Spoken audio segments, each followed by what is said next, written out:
3, 2, 1. We have creative.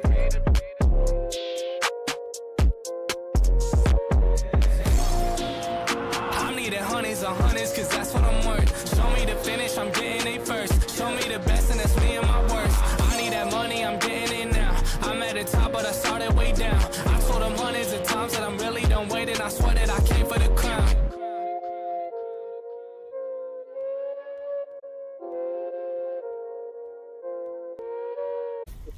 You're the one who's practiced one kick 10,000 times, and right now we've got a showdown between two newer faces, both on Terry Bogard. Oh, we got Terry Mirror? To Breakout Series. Hey, yo. Mikeymondragon versus Young Mateen. Have you seen either of these before? What do you think of the matchup? Oh, man. So, Terry versus Terry. I mean, I recently just fought Terry after so long, shaking off the rust. And let me tell you, Terry's an interesting character, gotta say. Terry's got some, look like he might have a little bit of stubby buttons on him. But Terry is no slouch once he gets in. And just like that, we got Mikeymondragon on the prowl right now. Ooh, jumps up with them. Ooh, nice block on that quick burn right there. And that quick burn is so crucial for Terry as well. Yeah, Terry is definitely one of those characters. Yeah, Mikeymondragon putting himself into burnout a little. I'm sorry, that was actually Young Mateen. But, you know, they both look alike. All Terrys look alike. What can I say? One's got the black fit on, one's got the red fit on. You know, you just gotta pick your poison at that point. Alright, yeah, nice, you trying flip to a jump coin. in. Speaking of coins, I got a whole coin right here in my hand. It's heaven or hell. You gotta pick one or the other. Absolutely. Nice burn knuckle. Ooh, good punish, but no dice. Yeah, that is just the nature of the beast. Even if you calculate these things right, the dice might not fall where you want them to. As you can see, Young Mateen blocking that rising kick into a super art to take the first game in style. I mean, this has just been a lightning fast first game, and that is Street Fighter 6 for you. Yep, and what all matters in the end is that experience, because you can already see the difference, not even just in terms of ranking, but in terms of skill, like, you know, player level as well. Like, round started, see, this was gonna happen. Block that, right? You know what? Go on in there. Here we go, got the turn started. No, go ahead. I like that Young Mateen knows when to hold him, when to fold him, when to attack, and when to go on the defensive. He's not just rushing in, even though right now he's really piling on the hurt in the corner. He knows when to back off a little, and that's just as important as still. Right, and of course, Young Mateen right now is taking advantage of Mikeymondragon's awareness of how to handle the Terry mirror match, and of course, this is the worst part. It's a mirror match of all things, you know? It can go one way or the other. Both y'all want the same thing. Mirror matches are some of the scariest in any fighting game because it brings to mind the old saying from Sun Tzu in The Art of War. If you know yourself and your enemy, you need not fear the outcome of 100 battles. So the question is, just how well do you know yourself? Man, how well do you know yourself? I don't know, man. I didn't play enough Ocarina of Time to figure that one out, personally speaking. But, you know, here we are. You know what I'm saying? I gotta fight Dark Link and everything. Oh, that was a very interesting strategy from Young Mateen. It didn't... He's just really relying on the neutral jumps here to get around Mikeymondragon's offense, including sometimes just when there's nothing to jump over. Not sure if that's what's supposed to happen.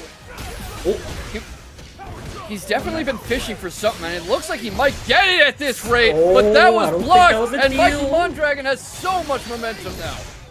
Uh-oh, looks like someone's just having a little bit of a ball right there. You just kind of threw that up? Just throwing it up in the wind? Oh, it looks like we got a final round scenario. I think I might have spoken a little too soon about saying what Young Mateen knows when to back off, because he was definitely getting far too trigger happy in that last game, in that last round. You can't get too trigger happy because this is what starts to happen. So the moment you get trigger happy, you get too much aggression, and then one thing opens up. And look at these stroke moves right now, just going for him. Nice, Young Mateen gonna get the bust the wolf off. Nice. I kind of wish you could combo off for that. That'd be dope. Yeah, well. Oh, that's just going to go right past him. And the aerial kick to seal the deal to go on ahead in pools. Young Mateen with the presence of mind. Love to see it. Wow. And I love to see that we got Muhbeans. Well, you know, I think that $50 donation bought this from Muhbeans because that is exactly where we're headed as there's a barrage of Hadokens to start the round. And as we go into it in earnest, remember, exclamation point Matcherino in chat and redeem those codes as we head into the bot show. Jewelman versus Muhbeans. and this is bound to be a fun one. What do you think of the classic Ryu versus Honda matchup? Oh man, Ryu versus Honda, classic matchup, never really gets old. These characters have been here since the dawn of time. Honestly, Ryu, I like to think of him as a secret top tier, not really the top tier pick, but he's just a super stupidly strong character. As you can see, Jewelman trying to put in some work, but Muhbeans is coming through. Oh, nice with the Oisho throw, faking him out right there. Yeah, and in this matchup, oh, go ahead. I was just gonna say, you have to be careful playing against Jewelman because he's one of those practiced 1,000 one kick 10,000 times guys, where he knows his character so well and knows his range so well, and you see Muhbeans doing a great job of shutting down his options. Yeah, definitely shutting down those options right now. Muhbeans trying to find their footing back right now, trying to get back out, but they're in burnout right now. Goes for the level 3. I love to see it. I love the cinematic. Hit him in the chin. You can, yes sir. Oh, man, very daring time. Okay, that's something scary. What are you gonna do? Oh, he parried. Oh, have to curl my toes for that one. Yeah, understandable, and really just shows some good patience from Jewelman. But Muhbeans' parry game has been on point, and you can see how Ryu is a very fundamental, do you know how to play Street Fighter character. Basic tools, all-around skills, hits like a truck. Yep, and it never gets old either. Oh, that's a third perfect parry I've seen so far, and we just got started. Nice, he's gonna get that knockdown right there, and goes for the, I forget the actual move name, but you know what, it's okay. It kills, and that's what matters. Muhbeans taking game 1. Maybe it's my karate background and my judo background, but it is so satisfying to see a good Ryu in action. Oh, it's always fun to see Ryu in action. He's one of the many shotos that doesn't really get enough love. So it's nice to see that he's finally here. Yeah, thanks to Kusanagi for that. I feel like he really showed what Ryu and Street Fighter 6 can do and kind of initiated a new wave of respect for the character. Yeah, definitely showed a new wave of respect for the character, and it's nice to see that Ryu's getting the love he deserves, because Kusanagi definitely came in and showed their stuff. Yes. Nice reversal from Jewelman right there, clapping away the Hadouken, of course. These parries are unreal. Jewelman has to do something to throw off his timing. He's definitely trying to get in there right now. Knockdown, jumps up. Ooh, jumps over the DP. Nice. The reaction there, he misses the sumo slam, the butt drop. He sees the DP coming up, and he realizes he has enough time to jump into the air and anti-air Muhbeans to death. Just really great presence of mind from Jewelman. Yo, did you see that drive rush into Shoryuken? My boy Muhbeans was prepared. You know what I'm saying? Yes, absolutely. Nice. Jewelman has the upper hand, getting that sumo spirit activated right now. Oh, you press something, taking a risk right there, and now Jewelman's gonna go ham. He's got the level 3 on deck right here, and I think this is going to be a solid 1-1 situation for both of these players right here. That's what we're looking at. And it is. See, I told you I was right. I told you. You know, Kumo, I think if Honda dragged me across cobblestones so hard it set the ground on fire, I would just quit there. He wouldn't even need to throw me. I'd be like, bro, I'm done. I give up. I give up, you know? Yeah, you know, there's a reason they call it the agony of defeat. But speaking of agony, we've got another $50 donation and now another $10 donation, it looks like, into the Matcherino from some very kind audience members. We are at $115.39 in that prize pool right now. Keep it up, everybody. Keep up that wonderful generosity. Matcherino, exclamation point in chat to get a hand on those codes. Free 25 cents into the pot every time you redeem one. And you know who wants to see some donations? Jewelman, who's on set point. Oh man, Jewelman is looking wonderful right now. On fire, got the parry off right there. And I love how Jewelman is trying to control the pace of his match just a little bit more. Nice drive impact on the sweep, I believe. Definitely. Gets a headbutt into the sumo spirit. He's gonna jump over that projectile. Unfortunately, gets a little bit caught right there. And at this point, Jewelman is just kind of trying to get Muhbeans to open up just a little bit right there. Getting a little too crazy. Yep. That is a long string of blocks. Muhbeans playing much more patiently, but Jewelman armors through, puts himself in burnout. Not good for Jewelman, trying to get in somehow, but Jewelman still sitting on a good bar of 3 bars of meter, as a matter of fact, and still's got the healthy, and I want to say he lands the confirm. I don't think that's death, though. Dragging my feet all over the cobblestones. My feet are ashy. And not quite, but just about. I mean, look at that. Oh, no. Wow. Ooh. That was a very good call up from Muhbeans. I think he might have been scared that Jewelman blocked on time. Yeah, he is a little. You can see him backing off, playing much more cautiously. He's trying to get Jewelman to commit to something, but just enough room for the low light kick, and that is it. Jewelman moving on ahead. He might drop something, he might make a few mistakes, and he might be able to capitalize. And it is BabyRd versus NuckleDu, Cammy Mirror, and we have some fireworks ready. Welcome to Breakout. Alright, so I play this character, so this is definitely my style right here. So now we're gonna see BabyRd's got NuckleDu on the spot right now, but NuckleDu not anymore. Is gonna go for the side switch. And you are war. Goes for the dive kick, not quite able to get there. NuckleDu doing a good job of spacing like we were just talking about, forcing BabyRd to back off into his own corner, forcing him into burnout, gets the wall splat going, does a bit of running in neutral before going for the combo, building up into the spiral arrow, knows he doesn't need to go full hog off the bat, but keeps BabyRd on the back foot and able to handily take the first round. Just like that, NuckleDu is solidly looking, as per usual, comfortable. He's playing one of the many cool characters and most popular characters, as a matter of fact. Already starting us off with that dive correct there, opening up BabyRd, and you gotta respect a lot of what NuckleDu is doing here. Just a little bit too late. He keeps coming to the spiral arrow setup again and again, and I think eventually BabyRd is going to get the read on it as you see him finally get out of the corner. Right, but something that you notice NuckleDu is doing is going for a lot of those low crouching light kicks, which has definitely been opening up BabyRd by a good bit. A lot of people just look at Cammy for the stand medium punch and the crouch medium punch, as well as spin knuckle, but no, there's other things to worry about with this character as well. And just like that, NuckleDu gets to confirm into the level 3, and that's going to be game number 1 for NuckleDu. Well, there's certainly worse ways to put an exclamation point on the first game, and if you've got it, you might as well spend it. NuckleDu making a statement with his first match of the night. I mean, it's obviously still a whole lot more Street Fighter to play, and BabyRd very much still in this, but the man is setting the tone, that's for sure.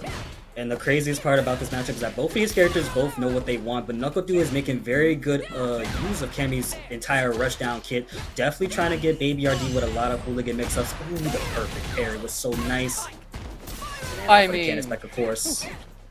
NuckleDu is just such a lab monster. You can see that he has drilled every one of these interactions. He does get caught on the grab, isn't able to tech it, but he forces a return to neutral, forces some spacing. BabyRd able to come in on him, but NuckleDu backs out safely, goes back to his spiral arrow setup, gets BabyRd off the feet, gets a bit of a trade going, but walks under the cross-up attempt, and here we go!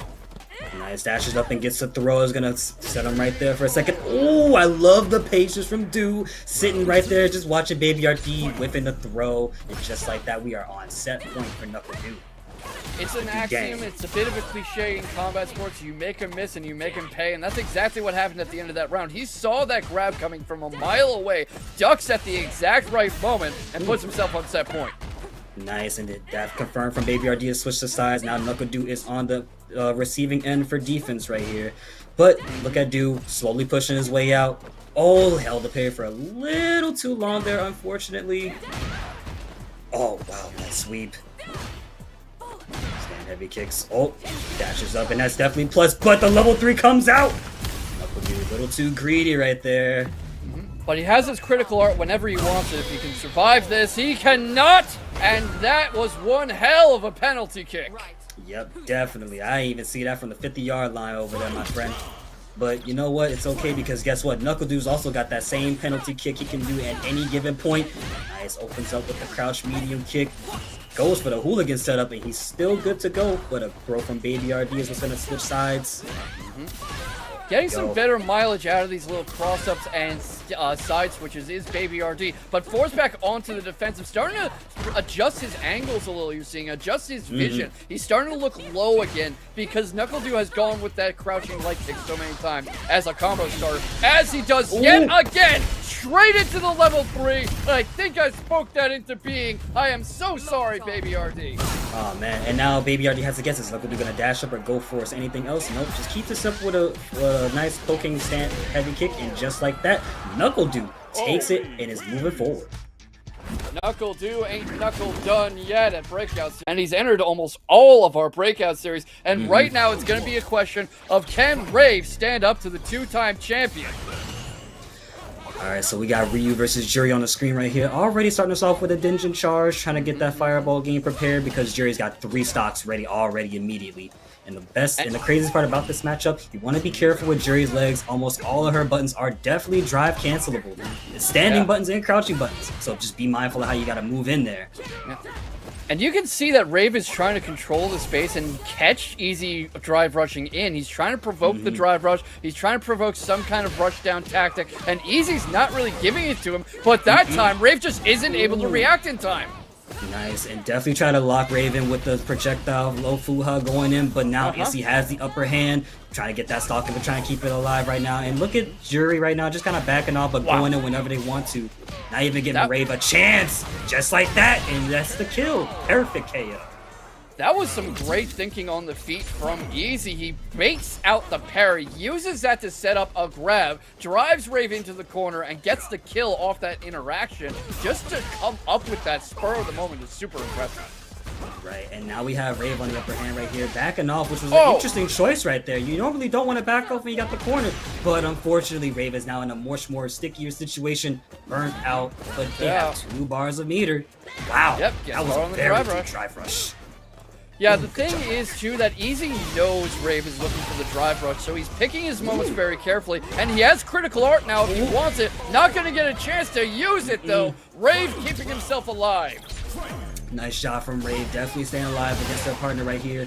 Interesting trade on the fireballs right there. Both players on the same bit of health margin right now, but Easy's going to be the one that closes the space.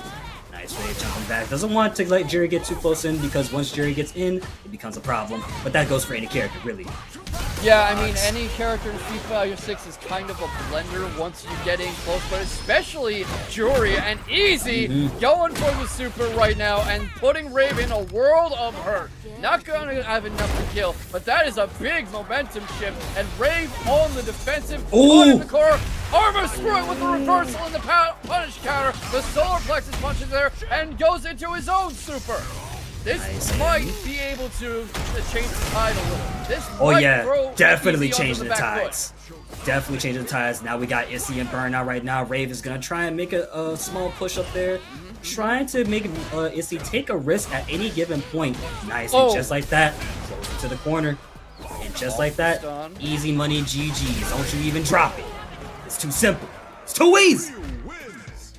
Wow, I mean, not just anybody can take a game off the defending champ like that. No. Rave's quieter, patient, more defensive style has really been paying off. I mean, Easy's getting in and he's putting on a lot of hurt when he does, but Rave's doing a great job of hanging in there. Nice. And just like that, Issy tried to go on right there once again with a crouching medium kick out of drive rush, but it was just too far out of range for Rave to really get hit by there. Now Rave, once again, a little bit low on the life right now, but you see he's got that Dungeon Charge. And again, you see the situation mid-screen. Both players want to figure out how to get in right now.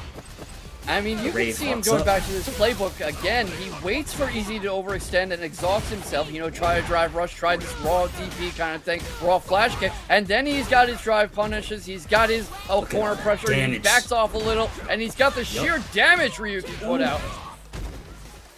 Sheer damage is definitely all Ryu needs. One more hit and it's going to be doomed for Issy right now. Good with the perfect parry. And this should be it right here. I'm going to assume it is going to cash out. It is. Just like that. Rave takes it. 1 game up. Rave is now on set point against the 2-time Breakout Series champion. I mean, Easy's not out. He'll go down to losers, but I don't imagine he was expecting a pools match to go this way. Who would? No. Nah, nobody could ever expect that to go this way. It's kind of like meeting the person at your local scene. You know, you meet them, you play them in casuals. Next thing you know, you meet them in tournaments. Like, I was not expecting this in the slightest capacity. Nice! Catching Issy with the Hashogeki. Ooh, the crouch medium punch stuffed out the drive. But a good match of Issy right there, getting out the corners. And now he got out. Easy's doing a good job of changing levels and changing Rave's eye level, his focus, because he'll go from these aggressive drive rushes to low pokes to counterplay, but he's caught coming in this time. Rave knew what he was looking for. That's a lot of damage. The level 3's right if he needs it. He's not gonna need it. He just wins with the throw. He beat the 2-time champion. Nice job, Rave. Nice patience at that last minute right there to take a little shimmy. Really, really solid, and it will throw people off a lot. But we got MenialZ with the Rashid pick, as a matter of fact. So this will be interesting to see. Yes. What do you think of the Blanka versus Rashid matchup? So in this matchup, I think Rufian is going to have a little bit of a challenging time if he can't keep MenialZ locked down, because once Rashid gets started, just like right now, it becomes immediately challenging. But MenialZ is already in burnout, so maybe Rufian is going to take very good advantage of this and try to keep MenialZ locked in there as much as possible. He's certainly trying. I mean, MenialZ trying to make like a 2-year-old and bounce off the walls, but a bit more literally. But it seems like Rufian's doing a great job of reading his trajectory and his momentum, and he really loves working off these Blanka-chan setups, especially in the corner. It usually gets the kill when he tries it. He's great at converting this into round-ending damage, and he's coming back to that playbook yet again tonight. Yeah, and I think another thing to keep in mind is that most people don't get to fight against Blanka like that. When they fight Blanka, you don't see a lot of them doing Blanka-chan setups. Just like that, MenialZ is getting punished immediately, switching the sides and gets the throw off as well. And it's looking like this is a lot more of unfamiliarity, which really benefits Rufian right now. We were talking about that early in the night, about how sometimes you'll run into a character and you're just like, what the hell do I do here? I've never seen this character before. And that almost feels like how MenialZ is playing. Nice, but MenialZ finally lands that mark. Is starting to throw out some projectiles, but got a little too greedy there. Yeah, but the thing is, it's so hard to keep Rufian out. Even when you restore some space like this, he's right back in your face. He's getting the throw loops going. He's got the electric going. That Blanka-chan setup's going to come out again any moment. MenialZ manages to drive rush out of it, but baits out the DP, but manages to reverse it, keeps him back in the corner, but he's been having such a hard time keeping the champion away. Right, and I think what's going to be really helping out MenialZ a lot this time is he could just stop letting Rufian get some space. But again, like you said, it's hard for that to happen when Rufian takes advantage of whatever space you really give them. But I know MenialZ, and I'm not going to count them out yet. Nice, I mean, he went for something there. Yeah, definitely. A lot of this is that MenialZ has a good read on what Rufian's going to do, but he's having a hard time finding the timing. Rufian is throwing him off on when he fires these things off. Yeah, and that's definitely what's going to be the challenging part about fighting Rufian, is trying to figure out the timing. A lot of timing is very key. Yeah, definitely. And right now, he's trying to slow things down. He's trying to really force some space and keep Rufian out. The Blanka-chan is there again. He manages to avoid it. Oh, that's not invincible, my friend. The DP is what's going to save them, but a perfect parry is what seals the deal. Signed, delivered. Rufian's going to move forward. I mean, he's the defending champion. So I'm kind of excited for what they bring it to the table, because we got the MikeX with the Ken Masters pick. Yeah, and Ken versus Marisa is such a fun matchup because they're basically both bully characters. They both smother you and give you no room to play, so it's really just two freight trains coming running right at each other. And as you can see, MikeX already starting us off here. One in Jimmy the Whiff here, so he's going to be throwing out a lot of stand heavy kicks, which is still pretty safe on block as a matter of fact. Not super duper minus as well. Plus, if it lands on counter hit, you can get a cool combo off of it as well. Yeah, and Jimmy are trying to prevent that opportunity from coming, but MikeX with a perfectly timed neutral jump to start off his own combo, but gets crossed up. He's forced in the corner, and this is where you don't want to be with Marisa. Nice, and this is just where MikeX wants right now. He's got the drive rush. Goes for the throw. He was prepared. Too prepared. Grabbed him right out of it. The thought to do that in the heat of the moment. Yeah, and the best part about that level 1 for Marisa's side is that it activates on any given hit, but it's not invincible to throws or anything of the sort, so you have to be mindful. Good way punish. Beat it up. He's heating up, Your Honor. Yeah, but that back throw into the corner is a good strategic move. Jimmy DR likes to do that to force a bit of a reset in momentum. Right now, he's being very susceptible to those low pokes, so you catches him drive rushing in, forces him back into the corner. MikeX is turtling up, gets the Tatsu out, he forces it back into the center of the stage. Jimmy DR backing off, trying to catch him drive rushing in, trying to catch him doing something, pressing something. The Gladius is perfect parried, and that might be MikeX's ticket to going a game up. Oh, yes, sir. Bringing the heat. Shinryu Repka. My boy Ken is heating it up tonight, ladies and gentlemen. MikeX, game number 1, confidently, solidly taking it over Jimmy DR. Yeah, I mean, that's why they call Ken a rush-down character, because that whole game against a good Ken is just non-stop pressure, non-stop offense, and by the time you have had a second to catch your breath, to blink, it's probably over. Yeah, and like I said earlier, this kind of goes back to how I view Ken being the more the offensive Shoto compared to Ryu, who's on more of the defensive side. But now we see MikeX is in the corner, getting handled by Marisa right now, but a solidly placed level 1 is what's going to save his life for the most part. Now you gotta think about what's going to come next. Ooh. Unfortunately, got a little too greedy there. I mean, that's what Jimmy DR excels in, too. He finds those moments where you're pressing a little too much. You're trying to do a bit too much, and he'll have the opportunity to do something to really just throw your whole train off the rails. Yep, and another thing that you gotta like from Jimmy DR here is that he's not gonna hesitate. If you jump that throw once, he's going to condition you to go for that, to crouch and get hit by the overhead. And as you can see, finally gets a throw. Speak of the devil. But one left right now. MikeX got one more shot at this. Base the level 1 up, but no whip punish on time. However, MikeX is gonna get that rush down he needs. That's a lot of health to make up for, though, even with Jimmy DR and Burnout. And Jimmy DR does have that level 3 if he wants it. Wants to put an exclamation mark on this. MikeX determined not to give him the chance to press anything. But that is a lot of time to let Jimmy get out of Burnout. I'm terribly sorry. Yep, Burnout, but still stuck in the corner. Oh, he's out of Burnout right now. The jump back light punch, a very good thing for Marisa to use. Oh, low on the left right now is going to be one more interaction, and just like that, the jump light punch takes it once again. And that jump light punch is extremely good. It is, and I mean, Marisa doesn't have a lot of anti-air, so it's very good improvisation and awareness to use that as an anti-air tool and read MikeX coming in. I mean, it's like baseball. The ball is coming at you far too fast to actually react to. You go off your pattern recognition, your experience of being in these situations before, you go off your knowledge of what the pitcher is going to do, what kind of person the pitcher is, and you swing when you know you need to, and that's what Jimmy DR is doing right now. Definitely doing right now. Swinging for the fences, got the bat in his hand and everything, but MikeX just definitely switched the sides. Now Jimmy's in Burnout. He's going to take full advantage of this. However, you got opened up, buddy, and just like that, right to the chest, right to the jaw too as well, like a boxer uppercut. You're done for. Absolutely, and just like that, Jimmy DR on set point. And it is just such a treat to see a battle of champions, especially here down in top 16. This it's a cliche, people are probably sick of hearing it, but this could easily be a finals match. Oh yeah, definitely could, because both of these characters are not hesitating to fight back. Both of these players are not giving each other an inch to work with. MikeX on the prowl right now. He's got the rally. Tried to go for another grab there, but it was backdash, so that's kind of unfortunate for him. However, he's not going to give it up just yet. But Jimmy DR with the solid confirm. He's going to try and put some hurt on him. Is it going to be killed? I think that's it. That's it. That's it. Yep. MikeX goes down to losers. Jimmy DR has won.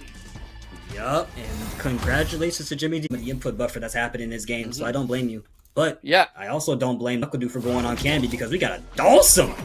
That's going to be fun. I mean, this is one of those classic matchups all the way back to Street Fighter 2. 30 years of knowledge, along with the modern masterpiece that is Street Fighter 6. NuckleDu trying to go on the offensive early, manages to get LiquidO back into the corner, avoids the fireball bounces, reads the Yoga teleport, and NuckleDu just taking an early dominant lead over the pace. Whoa, the whip punish was crazy on that. So definitely want to be active when you're fighting Dhalsim. You cannot, for any given reason, good air throw. NuckleDu is just on point right now. He's ready for the Dhalsim shenanigans. You're not gonna get away with it. Solid round number 1 for NuckleDu. Didn't need to give us time to really look at what was happening. We just seen him moving. We were just reacting. And you're right, counterintuitive as it might seem, because Dhalsim's so good at picking away at you that the intuitive response a lot of the time is to turtle up a bit, to wait for an opening, to wait for him to whiff. But the problem is, a good Dhalsim is not going to whiff. He's going to keep poking you and pressuring you and keeping you locked out and keeping you mixed up with all his crazy, stretchy shenanigans. And NuckleDu knows you just can't give him the opportunity. No, and just like that, LiquidO now has an opportunity. He's going to try and go for the rush, not the rush down, but definitely try to keep NuckleDu at the range that they want them at. But Du not giving an inch. Nice with the DP, immediately responding. The level 3? Wow. And I think just like that, it's not death, but he's got one more shot to live. He's going to get spin knuckle. Oh, but no, that's not going to do it. That was a lightning fast game. But I was so lightning fast. Dominant. That's the experience kicking in, ladies and gents. Yeah, I mean, NuckleDu has been through how many iterations of Street Fighter at this point? He's been in how many majors, how many high-level tournaments? He's fought so many pros. I have to imagine he's labbed this Dhalsim matchup back and forth, and right now LiquidO is trying to hang on. Yeah, and the craziest part about this matchup for Cammy is that this is exactly how you want to play this matchup. You don't want to give Dhalsim any space, of course, again, and I love that Du is making such small movement adjustments to make Liquid whiff, and of course, Du is just playing it patiently. Once he does a spiral arrow, if it lands on block at a right angle, he's going to go for a parry. And if he tries to teleport out, he's going to be prepared with a DP. You gotta respect that NuckleDu is just on top of his game right here versus his character. No shenanigans, like you said. I like that he never takes a round off. You know, he could go, oh, this is, you know, an online weekly. I don't have to go at it super hard. I don't have to play this like it's Evo. But no, this man is not holding back. He is giving you every measure of his power. And it is beautiful to see. Yep, and NuckleDu on the lively right now finds a spin knuckle, and just like that takes round number 1. All of that was patience. You saw how NuckleDu just held back the whole time. Didn't even bother trying to make it like a push forward too hard. It's kind of funny because I was talking about how that's not always the right approach with Dhalsim, but then NuckleDu shows in a masterclass of patience and neutral respecting that, yeah, sometimes it is. Yes, it is definitely important. NuckleDu's got the upper hand right here, and you gotta love the fact that he just can't do nothing. I think this is what a lot of players love to see. I love seeing the stretchy man in the corner because no one knows. Because again, Dhalsim is another one of those characters. Yeah, starting to get out, starts to reset the momentum a bit, starts to force NuckleDu back, tries to get something going in the air, goes for the yoga teleport. NuckleDu not able to read it this time, and here comes the super. That's a lot of pain. Might be able to get Liquid the round. Oh, but K-Vox, you know what NuckleDu's got right now? A level 3. He could use it at any given moment. Critical art now, actually. So just give him just like one. Just like, look, I'm telling you right now, Du is going to pop up with a level 3. Okay, maybe I spoke a little too soon. Still has that level 3 as we go into the final round, and this is the first final round of the set, so I have to imagine LiquidO's going to hope to maintain this momentum and keep NuckleDu mentally on the back foot. Was getting a lot of results out of that yoga teleport cross-up, but I have to imagine that NuckleDu, with his sheer experience, is starting to get the read on that. Yeah, Du has fought plenty of Dhalsim in his time, so I'm pretty sure he knows what the shenanigans are going to be, like you said, of course. And just like that, he gets the level 3 off and is going to go for it. You called out the level 3. You called this out. You told us all this was coming. I told you it was coming, because now Du's got to go for an option here. A dash up. No, it goes for a die kick, but it's perfect parried. And the throws, keep it simple, keep it clean. I'm surprised it even worked. Yeah, the composure from LiquidO, you can see that he's not letting the enormity of the task before him get to him. He's not overwhelming himself. He's finding his options. He's doing what he can to stay alive, but that might not be enough. The pressure is relentless. And just like that, Cammy wins. Jinx, NuckleDu, going on ahead. You have such ample time. But we got ample time for this match. Oh, we got someone else from the NuckleDu here. And what's that this? That explains the name. Yep, and what's this I see? Du Sickle at the legend rank? Yo, he was grinding. My boy was on tear. And playing the Aki. You know, what do you think of Ken versus Aki? So, Ken versus Aki is definitely a bit of a tough matchup. With Aki's latest changes, I'm sure it opens up a lot of her game plan to get in for Ken. But again, Ken has a simple game plan of similarly to Ryu, where he can just also be on the defensive all he wants to. But the moment he gets his offense started, you gotta play between gen ride, dash cancels, run cancels, and so much more. And as we see right now, Dhalsim on the tear, gets the throw and is in burnout. ElderGoose. But now this is where Dhalsim starts to slowly give it up a little bit. I'm not sure if that's worth it. Oh wow, right through. But you know, Dhalsim saw that coming a mile away, and this is a really complex, tricky, mix-up heavy character, very unorthodox. Understanding how she ticks is a key to success in Street Fighter 6. And the key to success, it shall be. Good punish on the sweep from ElderGoose, and I'm sure they're going to get a toxic setup right here, of course. Nice. And this is what you want to see from A.K.I. You want that poison at all given points. You don't want to let go of your poison whatsoever, because guess what happens? This happens. Trade right there, of course. Doing some good job with the counter post to keep Dhalsim out a bit, and it wouldn't look it, but doing a good job turtling up, staying on the defensive as he tries to fight out of burnout, but can't hold it up for long. Here comes the stun, the wall punish. Oh boy. Oh my god, that was crazy. That whole sequence from Dhalsim was absolutely beautiful to watch. It was. Absolutely. I mean, just got everybody in the background hyping it up. What a blazing fast last round of that set, of that game. Blazing. And Ken is heating up, just like that producer tag. He's heating up. That's exactly what comes to my mind. Nice. Jumps in over the fireball and keeps it simple. Damage already tacked on. Good shimmy. Yeah, I mean, you take your guaranteed damage, you take your tacked on stuff from wherever you can get it, and you build off those little interactions, those little pieces of damage, and you turn it into a big old snowball that runs over your opponent. And right now, that's what Dhalsim's trying to do. And just like that, I love that Dhalsim was keeping ElderGoose locked in with the Dragon Lash, sneakily sneaking that in there somehow. And just like the Dragon Lash, the DP comes through, chipping them out, and we're on round 2. Rather unceremoniously putting himself on set point too. I mean, I feel like we hardly even sat down to watch that first round. Yeah, definitely went by pretty fast. But as soon as ElderGoose goes into burnout, just like right now, this is exactly what's going to be costing him in just a moment if he gives Dhalsim space. And it looks like he is. Oh, got a little too greedy there on Dhalsim's part, but ElderGoose doing a wonderful job staying alive right now. Yeah, absolutely. Really just hanging in there as best he can, and you wouldn't think that he's the one with the life disadvantage at the moment. I'm about to eat my words because I was going to say he sure isn't fighting like it, but maybe he should have. Yeah, definitely should have fought like it, because now we are on round number 3, the final round. Dhalsim is going to either win this or maybe not. You know, I'm always rooting for the underdogs. Well, you know, that is a fact that is rare in Street Fighter 6. I know it's a hot take, but either you win the game or you do not. It's a pure 50-50. I just wanted to call this out really quickly. I love how Dhalsim just spam crouch and heavy kick, spam sweep multiple times in a row. It's like, bro, just press already. Just press. Please, just press. You guys are nuts, I mean, there's aggression and then there's whatever that was, but Dhalsim not letting us forget that he is the one with the momentum here, pushing ElderGoose to the limit and almost into burnout, caught up against the corner. A Hadouken spam. We've got the burnout. We've got the end of the set.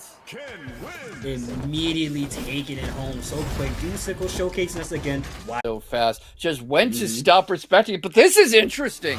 Rave switches to the JP to face Ruffian's Blanka. What do you think of this? So this is definitely an interesting choice right here out of Rave's part, but I think Rave his thought process behind this might have been, I don't want Ruffian getting in on. I don't want to deal with anything Ruffian has to offer. So if I can create some space, I'm going to be setting up these traps as much as possible. And I got Amnesia as a parry, so in case he tries to rush me down, I can get out just like that, which you witnessed right there.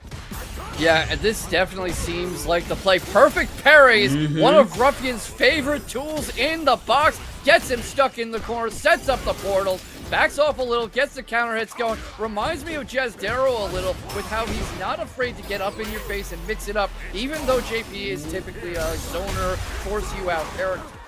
Yep, but now Ruffian has a lot to come back from. Rave is in burnout right now, and I think this is definitely what Ruffian wants right here. No Amnesia to get you out of here. Try to go for a grab, but you got countered, and just like that, you're about to be dead, Buckle. See you next round. KO. I mean, we said it before, but there's a reason Ruffian has so many breakout titles under his belt, and you could see it all right there. Rave managed to force a whiff grab, but not able to avoid the rest of the onslaught as on comes Ruffian with that Blanka chance setup into a grab. Wouldn't be surprised if he goes for a throw loop at some point soon. Oh Here yeah, comes it's about to get another started one. right now. He's taking a bite out of crime. He wanted to go for another one right there, I'm sure, but it's okay. I can give me a piece of the candy bar later. Nice, low in the health right now. Ray's got one more shot, but the counter is baited out. And just like that, 7 wonderful letters appeared on the screen, and we're immediately into game number 2. Wow, straight into it. I would have thought that maybe Rave would have considered a character switch because JP's really not worked out for him. But then again, it's a question. Is it that he's playing JP, or is it just that he's playing against Ruffian? I think it's just the fact that he's playing against Ruffian, because, you know, Ruffian, literally a Ruffian. He's gonna go do anything he wants. Just like that, Blanka challenge is activated. Ooh, got caught by the overhead. The headbanger. Another bite out of crime. Yeah, I mean, just really showing why he is the champion, putting himself on set point in short order. And Rave has really not been in this, which is shocking considering how he was able to handle it easy earlier. I know, right? It's a crazy adjustment right here. I think what's going to help Rave a lot is if he tries to find the timing and just keeps spamming out those projectiles. JP has a multitude of projectiles to go for, and definitely has that wonderful level 2. But I think what Rave wants is to get a good knockdown and set it up as soon as possible, so that way he can trap Ruffian. Yeah, definitely wants to set up those traps, but the problem is Ruffian is so eager to get in your face and set up his own traps that it's hard to zone him out because he's not going to respect your zoning. He's going to go Just like that, nice there it is. He's saying that sign's not going to stop me because I can't read. No, it is not going to stop me at all. But Blanka with the install as well, and it's going to be a lot of hurt, setting him up for failure. Switch his sides. Too much hurt. Look at that. Too much hurt indeed. As in short order, Rave managed to recover for a moment. Now they're both in burnout. Is he actually going to be able to fight his way out of this? Ruffian recovers it with the low poke, the low punch. The crouching punch takes the set. I got this chair this year. It's just been so comfortable to sit back in, but it's also comfortable to sit back and watch Cammy versus Ken. Classic Street Fighter. Here we go.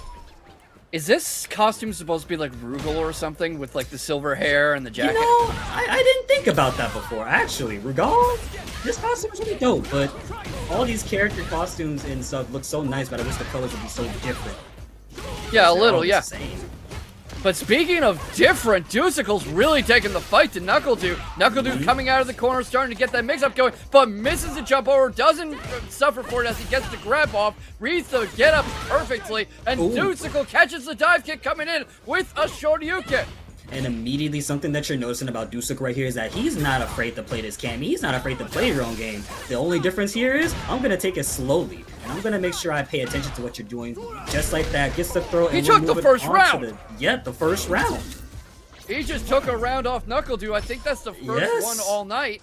And definitely you know, is.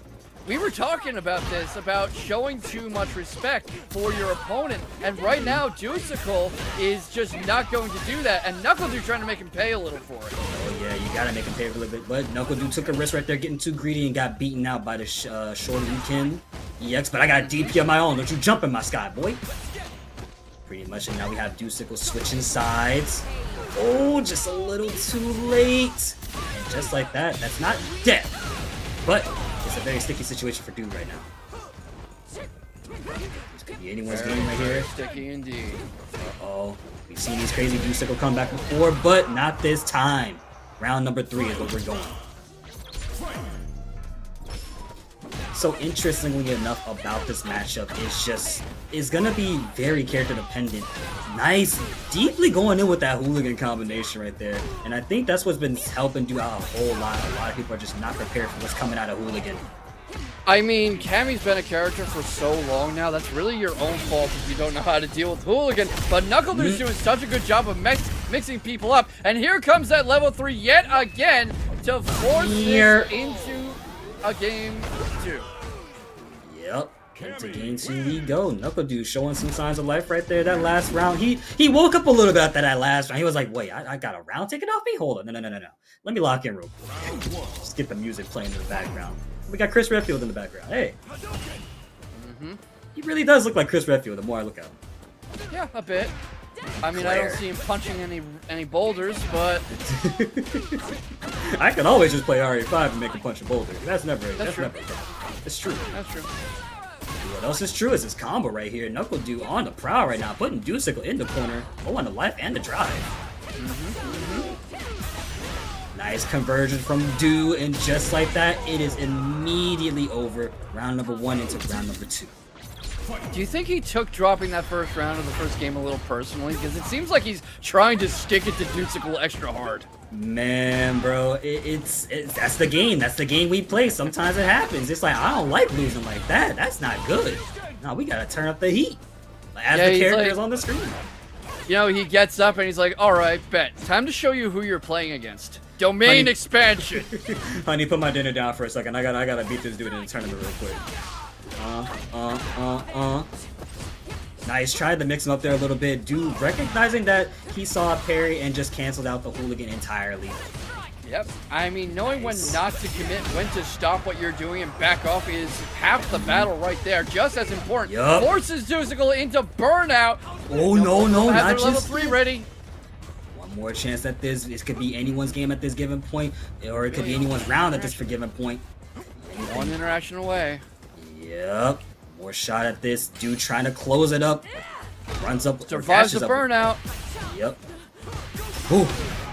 And Dusicle giving Du a run for his money. Look at him staying alive. Not anymore. I think you commentators cursed that. Not able to stay in it. Man, it happens to the best of us, I gotta say. Nice, immediately starting us off with a Spiral Arrow. And the thing about Spiral Arrow, I like the way that Du uses that Spiral Arrow. At certain ranges, you can't even really punish it, which is kind of annoying for some people who are used to being punished. I mean, people get so used to looking for the punishes that when they don't find the one they're fishing for, sometimes they don't know how to deal with it. And that throws off their entire game plan. And that's really something you need as a high-level player. Not only the game plan and the effective strategies, you need to be able to handle it when your plan doesn't work. Because as Mike Tyson used to say, everyone's got a plan until they get punched in the mouth. Oh yeah, you know what? I agree with that. And Cammy's getting punched in her jaw right there. Uppercuts to the chin as well. Dusicle takes round number 1 convincingly again over NuckleDu. Yep. And fortunately, managing to stay in there a bit, but this is a tall mountain to climb. I mean, coming back from 2-0 against NuckleDu of all people. Oh man, but that was a wonderful good punish from Dusicle right there. So let's put Cammy into the corner right here. Now Du finally holding it down back on the stick or the controller, but slowly trying to get out the corner. However, Dusicle not giving him an inch to work with, seeing a double throw. Oh, I love it. That was a hard call out on a DP, and just like that, Dusicle takes it 1 game up to NuckleDu's 2. So now it is a 2-1 situation. That's the first game NuckleDu has lost all night. I don't think he was expecting to drop any games tonight. Maybe against Ruffian. Dusicle just really coming out tonight swinging, determined to make sure everyone remembers his name. Uh-oh, that was a misinput. I don't think they wanted that. I also wanted to say that I think what's definitely helping Dusicle a lot is calling out the right times on Du's offense. Not afraid again to rush this character down and do the same thing he wants. But you are now in burnout, and this is what Du wants. This is what he loves to see. He's gonna definitely be trying to bait out that level 1 at any given point. But misinput on a dive kick. However, he's still alive. Well, here's the question: was that a misinput, or did Dusicle just read it? Because that does seem to be consistent with him so far. You know what? You're right. I can't count out Dusicle like that. He probably did read. I ain't gonna stop you, brother. Make your reads. And speaking of reading, he is reading NuckleDu the Riot Act to go up another round. I think that's 3 rounds in a row. That's 3 rounds in a row that Dusicle has won. And it's the character picks, honestly speaking, because both of these players know what they're doing. Now they have to make use of their character strengths. good punish on the whip. Oh, good. Really good whip punish entirely from Dhalsim over there. I couldn't even find the words. You know, I think hearing someone say that NuckleDu knows what he's doing is the biggest commentary understatement I've ever heard. You know what? That's true. You know what? That's true. Because I always think he knows what he's doing. But even when you don't, you still do. Ooh, yeah. Dive kick. Nice, and dude finally opening up Dhalsim, got him in the corner, going for a throw. Luke K-Box, what's gonna happen next? Well, that's what's going to happen next. A throw of Dhalsim's own, but he's forced out of the corner. Still in burnout, driven all the way back. Got the level 2, but it's not looking like he's going to have any room to use it. That throw doesn't quite kill, but this might. Wow. It does. You had to lock him in there, bro. He couldn't let him get away. He couldn't let him get away. Extreme prejudice right there, and NuckleDu on set point. This is looking like a much, much, much taller mountain to climb for Dhalsim, who is game as ever, but gets perfect parried and is stuck in the corner, and the setups are there for NuckleDu, who gets a punch counter off and drives him right back. He's saying, no, I did not say you could play. Get back in your corner, young man. Yep, you stay over there in the corner, don't you go anywhere. That's another perfect parry for the books, and guess what? She ain't burnout right now. You gotta play my game for a little bit. Let's see, I'm gonna bait out. Oh, never mind, I wasn't gonna bait it out. I was supposed to be more straight, more quiet. Be a little bit more quiet. But that's what I would have said. I got a spiraler on deck. Caught by the spiral arrow. He had all the room he needed. Gets the Tatsu going, forces NuckleDu back, but gets caught by the dive kick into the throw. NuckleDu's been setting that up all set. He gets great results out of it. Goes for it again. And nothing can be done about it. Stuck in the corner again. Such little health left. NuckleDu is put back on the ropes. Both of them have critical art. And here it comes for Dhalsim. He might have a second game. He might be forcing a game 5. Shut up, yes sir, because that's what we're gonna do. Game number 5. That's the first game 5 of the night. So you people in those wonderful seats know exactly what you're getting into tonight. Dhalsim taking NuckleDu to the absolute limit. NuckleDu forced to bow his head in respect in the lobby chat. And it's not every day you get that from a champion like this. Yep, that just goes to show that you've come a long way. That goes to show that all the effort that you've been putting in is not going to waste. Because, ladies and gentlemen, Dhalsim is showcasing wonderfully right now. Oh, but he switched to the Guile! Oh. Yeah, I am not surprised. That not surprised either. Really didn't work out in his favor and was really kind of hitting Dhalsim with the stand proud. You are strong. Yep, and I think that's what Du was trying to rely on. Maybe trying to rely on Dhalsim's mistakes during the rush down to really help him out there.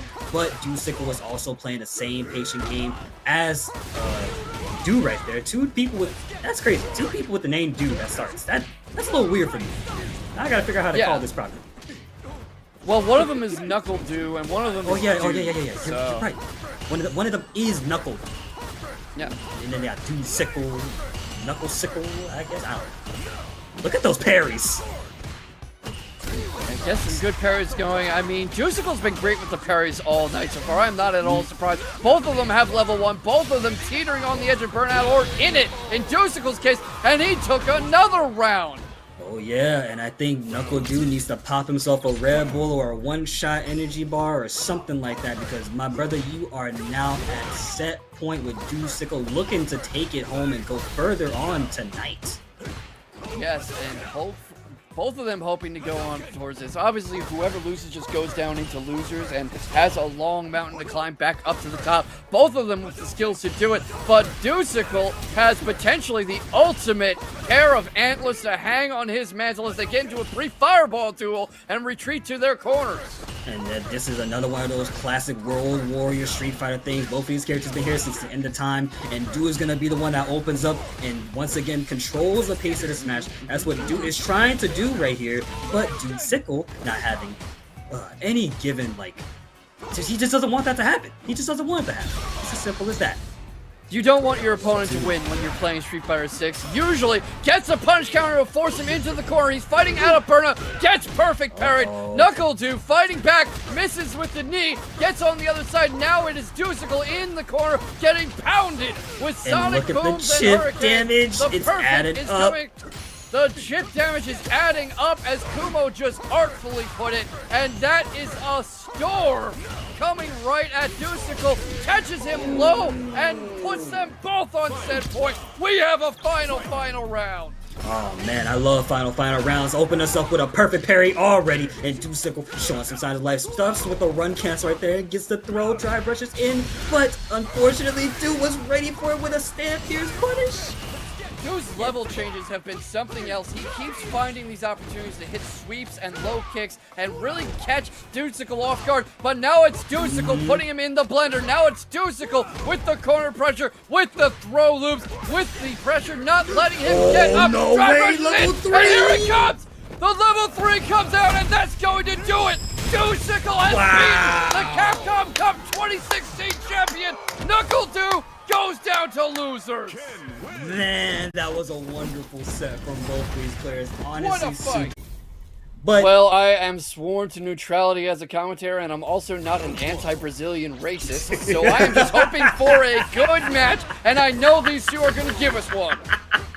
Exactly, and that's all what I'm looking for right here. Because guess what? At the end of the day, I got love for both these players. I love that they come out here, do their thing, show us how they do it. Because guess what? Ruffian and Jimmy DR on your screen. Don't you go anywhere. Such a fast pace, too. It reminds me of what you were saying with not allowing your opponent the patience, not allowing them enough respect to set up what they're trying to do. Ruffian's not getting any space to set up his traps with the Blanka doll and stuff. He's not getting a chance to really catch Jimmy in anything. Jimmy is rushing in, punishing him for pressing anything. Then he's forcing some space and getting back in when the moment is right. Yep, and just like that, a meaty punish. Oh, resets with the DI, and just like that, we are going into the next game right here. Good, he didn't drop it. I want the best for both these players, but I don't want no drops. This is such an exciting, fast-paced game, one that my co-commentator skipped around, and I cannot blame it, because you know who else is trying to do that? Jimmy DR, armoring through that, and forcing Ruffian into the corner again. Gets caught with the Blanka ball, but that has been Ruffian's first time really managing to escape. Here comes the Blanka chan. Jimmy DR reads it, he sees it coming. Did you see how he just jumped up with that stand? Or that jump leg punch as well? Man, that's crazy. Taking 2 bites out of combo, we're gonna move a little forward. Oh, okay. Just barely punished right there. I don't think that was even something Ruffian set up. That whiff was kind of luck, and he just capitalized on it. That was pure luck right there, because now we are on round number 3. I think what Ruffian is just a little bit scared of is those big Marisa buttons. The Scudam armor also coming through to save his life as well. That's definitely what carried Jimmy. I even carry just saved him, really, a lot of times. Yeah, just like that. To be fair, if a big, strong Marisa was coming at me, I'd be either scared or, let's just say reacting in a very different way and move on. Oh, yeah. Nice, but we are now... Oh, look at Ruffian jumping back. He don't wants to get out of that corner so bad. He wants Jimmy to run at him, but Jimmy not playing the game. He's like, I'm going to watch you. You can see Ruffian trying to bait this out. Finally, Jimmy DR comes in, and that low punch was there waiting for him, as was the electric, and comes straight into the grab.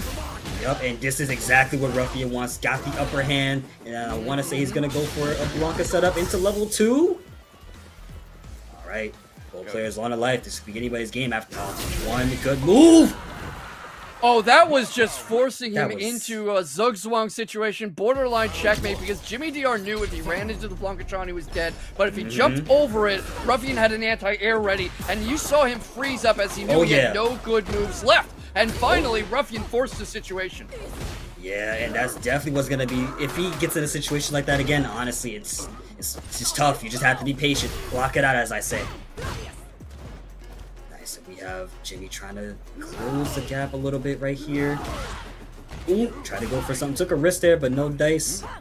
Oh, the setup on that Blanka-chan knows when the drive rush is coming and throws it out at the perfect time to force Jimmy DR to stop. And that moment of hesitation has seriously cost him because he's got such a life lead to overcome now. Right, and I think another good whip punish, by the way, moving into round number 2.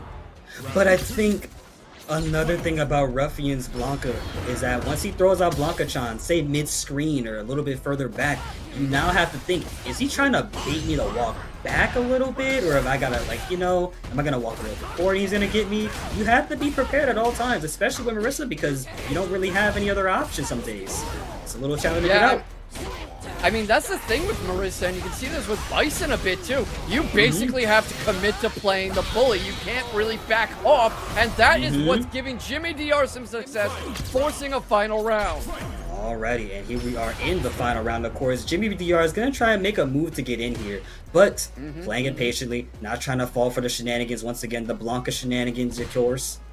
But Rufians, look at him playing much more differently now, much more slowly.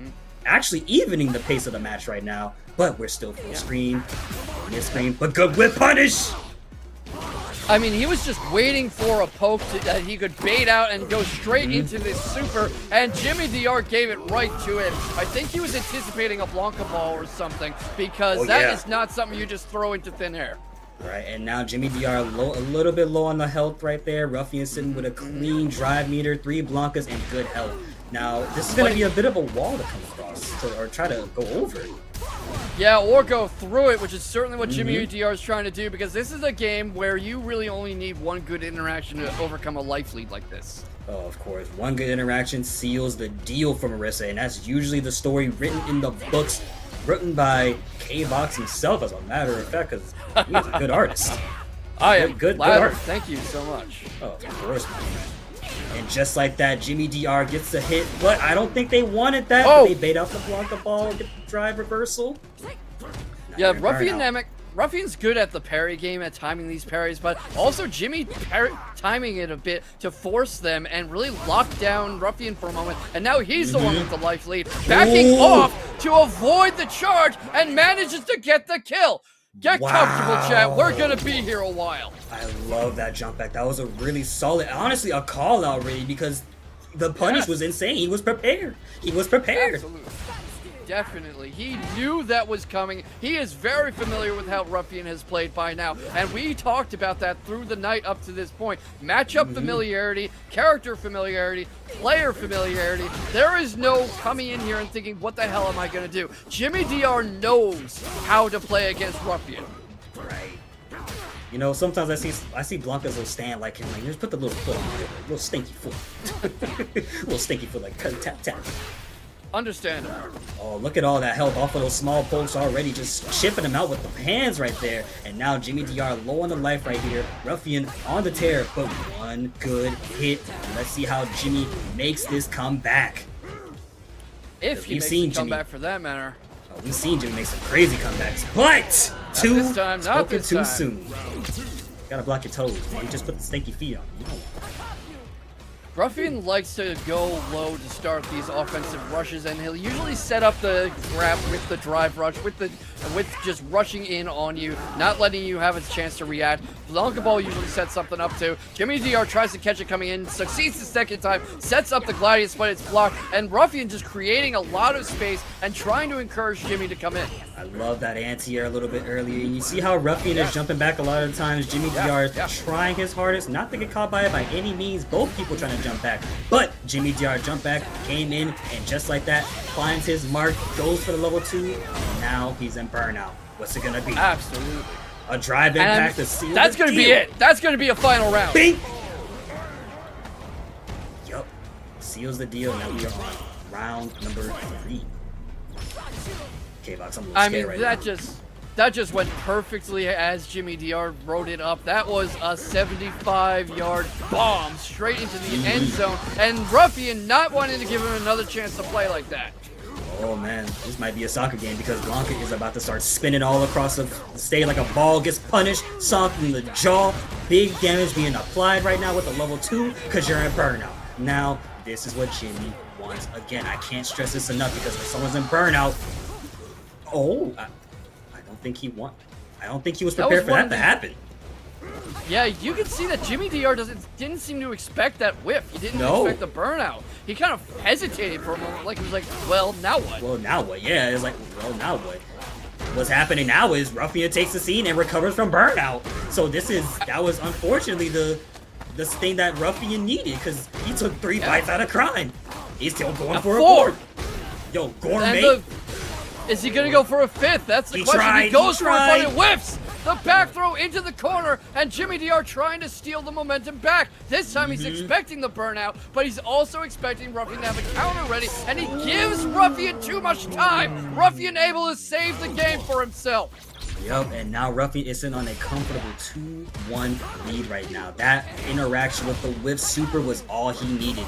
It just, like you said earlier, this goes back into a mental game, endurance game as well. Like, one wrong thing, you give up at that specific point, it's like, a little cook chat. Good, perfect parry. Now you're in the corner. Yeah, and Ruffian's so good at finding his openings for that too, and reacting in time to get the perfect parry, but can't react in time to this. It's not just about being young. You have to know what you're doing. You have to be ready to react, and Jimmy DR so good at creating this moment. Drive rushes through the Blanka John setup, knew it was going to come in, knew Ruffian's habits, and that is what he needed. Yep. And now Jimmy is sitting on a comfortable 1-round victory over Ruffian right here. Woo! I love how they go for the overhead out of the Scudem stance right there. But you notice that Ruffian's jumping back a lot. I adore the jump back attempts because it is actually a really good tactic in certain situations. Yes. The wonderful backdash. What he's trying to do, too, is he's trying to condition Jimmy out of trying. I don't think he's expecting to catch him with all of these. What he's trying to do is put the idea in Jimmy's head that he can't rush in because Ruffian's expecting it. And I think that's what happened in that last game, too, where he kind of hesitated too much at the burnout stage. And Ruffian was quick to catch on that on the uptake and is gonna make it hurt. Oh, but the drop combo, unfortunately. And again, Ruffian is doing a wonderful job trying to keep Jimmy on the toes as much as possible, but Jimmy not working now. Nope, not now. It's finna hurt. You got level 3? Come on, make it count. Dropped it. Never mind, he didn't drop it. We take those. And I believe we are seeing a final game now. Oh yeah, so now we have to decide. Now both of these players have to think. How do I control this match to work in my favor? What is it that I have to do?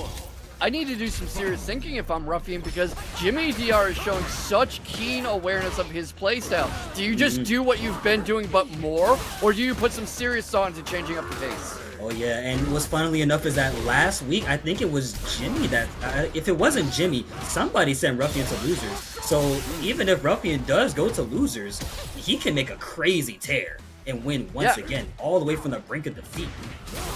We gotta, if that happens, we gotta ask, NuckleDu versus Ruffian or versus Jimmy. How do you think that ends? Oh man, that's when I have to see to believe. I don't even have any words for it. I want to see that one happen live. First 10, here we go. I think Ruffian's hoping to delay that meeting with NuckleDu because he just put himself on match point. Oh yeah, he wants to go fight NuckleDu immediately. And he wants to see NuckleDu climb from losers, go to grands, and be like, all right, you're here with me now. Let's play this game. Yeah, and then NuckleDu has to win 6 as opposed to 3, and that gives him a nice buffer. But Jimmy DR not letting the story end like that just yet. Forces him into the corner, gets a throw loop of his own going, forces a whiff. Those drop kicks are there. The super is there for Ruffian. Manages to cross up, but that's a lot of turtling up from Jimmy R. Weathered the storm. Gets through.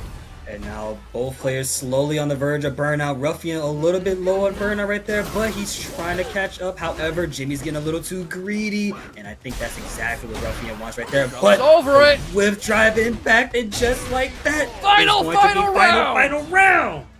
Yes, sir. What did I say, Chad? I told you were gonna be here for a while, and of course these two take us the distance. And here on Breakout Esports Series, or Breakout Series, rather, let me not say that, Breakout Series, we are going to be going to a lot of Game 5. Y'all are in for a treat tonight. I don't think Ruffian wanted that walk forward. I think that was a mistake made by them. And Ruffian was a big life lead to overcome, but the punishment game is there. The read on Jimmy's offense is there. You see him trying to condition him again with those jump backs like you were talking about, the anti-air kicks, expecting him to charge in, or at least trying to convince him not to try charging. But he's got to be more active at this point. You're running low on time. You've got so much health to make up for, and he's not pressing the attack. He's not really forcing exchanges. He's not really trading. He's kind of quartering himself. But here comes the drive drive rush. I think he was trying to lower Jimmy's guard. Yep, definitely lowering the guard because now we got 45 seconds coming up on the clock right here. Ruffian on the prowl, a little bit low on the drive meter, but it's not going to stop him. He's parrying, he's blocking. Yo, Jimmy trying to find a mark. Doesn't work like that. He's got his guard up, trying to be careful. But Blanka still got that install. It's slowly running down. He's got to make use of it. Doesn't try. Absolutely. And Jimmy has level 3 whenever he wants it, probably hunting for his opening to use it, but he gets caught with the punish counter. Here comes the level 3, but it misses! It misses! The winner is Ruffian. He moves on to winners finals off that one whip. He blew there. You know it's crazy when the place I live is called a town, nicknamed Town in St. John's, and it's a town of 100,000 people. But I digress. It's crazy. Yeah, go ahead. Sorry. Yeah, no, yeah, we got the Eddington in here. He's gonna lay some hands down. I mean, Ed versus JP, it comes into that mid-range god that is Ed to JP, who is very good at close and far range. So we'll kind of see if we can keep that mid-range, and that would be it. Oh, the DP there. You're not getting out of this corner, man. Not that easy. Oh! My goodness. Get that amnesia out of here, dude. You know, this is crazy. This is the 4th character I've seen MikeX play, and it's just he plays it on such a top level. Like, he has 67th with Ed is kind of bonkers, to be honest. Pulls back with the flicker, still stuck in the corner, but he's got him really kind of where he wants to. Drive impact splats him off the wall, though, so we're going to see a little bit of a juggle, but he still has a ways to go, and he just gets him out of there. Back to neutral, flicker once again. That's round 1 for MikeX. That's that knowledge you're talking about. He plays so many characters knowing that you can break out in that situation. A lot of characters would just, players in fact, would just hold that whole combo and get all the way, the meter burned out. But he knew he could DP right there, got out of it. But now he stepped back away. This is where JP wants to keep you at if he can. Absolutely. And, I was going to say there was a miss parry there, and just buttons were pressed, and MikeX was still able to keep the pressure going. Yeah, you're going to see Rave kind of just do what they can to step back as much as possible, but then MikeX just catches him with the jump in.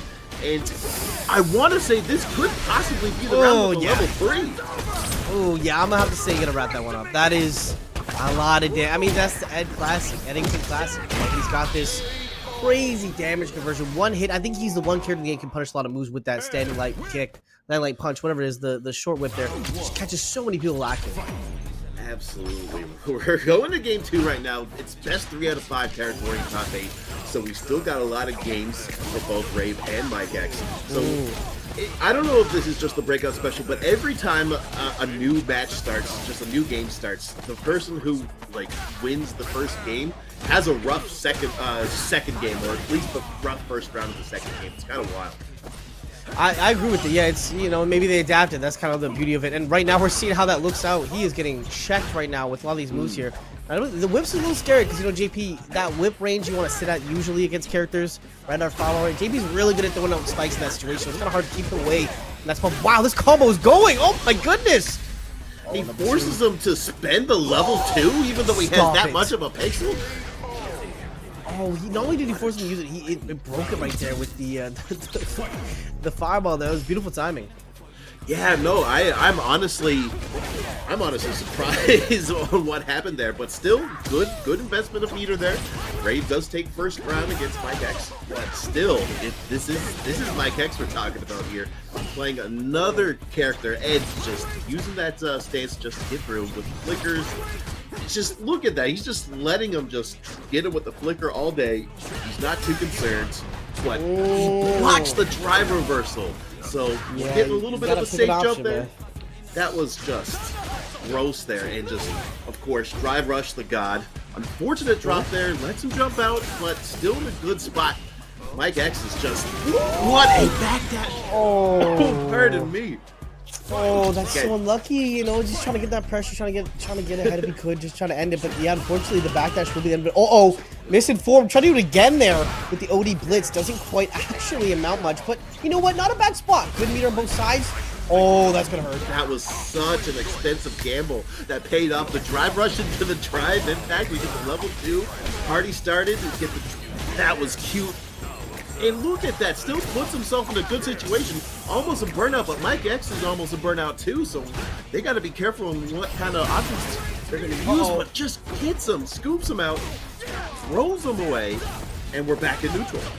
Yeah, he keeps putting me in these good spots where he's getting this whip off, and he's forcing the parry option out. Rave is sitting pretty low on meter right now. Oh, this is going to be burnout. Yes, it is. Doesn't have level 2 little stuff. Oh, this could be it, actually. But this level 3 does go for it. This might actually be enough damage. Yeah, so puts him in the speed bag, just just puts him in the ringer here. And yeah, just the last hit of the cinematic, and puts him up 2-0 against Rave. Rave's got to win 3 in a row against MikeX in order to stay alive in this bracket. Yeah, he threw the haymaker the other day. It's been working. I mean, it feels like a lot of time Rave, you know, the character JP and constantly thinking, okay, you never want to get burnt out with JP. That's his job is to bring you out. But he keeps getting caught lacking here because Ed is just so good at that mid game we talked about before. And if you can't force him to play your game, you're going to be in a really bad spot. We're seeing these grabs too. Oh, and the pull again. He's getting caught with his whip like crazy. Yeah, just hesitates just a little bit and gets him out of the corner, but it doesn't really matter. He's put in burnout. He's got to find a way to use those staff pokes just to keep Ed at bay, but right where he wants to use the staff, Ed can use his tools as well to just pummel him. But, you know, he's not doing too bad fighting out of burnout, but that's going to launch him. Level 2, you're on borrowed time. Because he got those. Oh, yes, he does. Oh, my goodness. Yeah, put him to sleep with that dream combo right there. He's going to snooze for a sec. Think about what he did wrong there, but that is where it gets scary. I mean, it's Mike with this level 2. That's Ed's. Oh, DP not quite hitting them. The jump in gets to say big damage here from Rave. Okay, sets up the portal there, reads the jump in, and then gets caught with a low.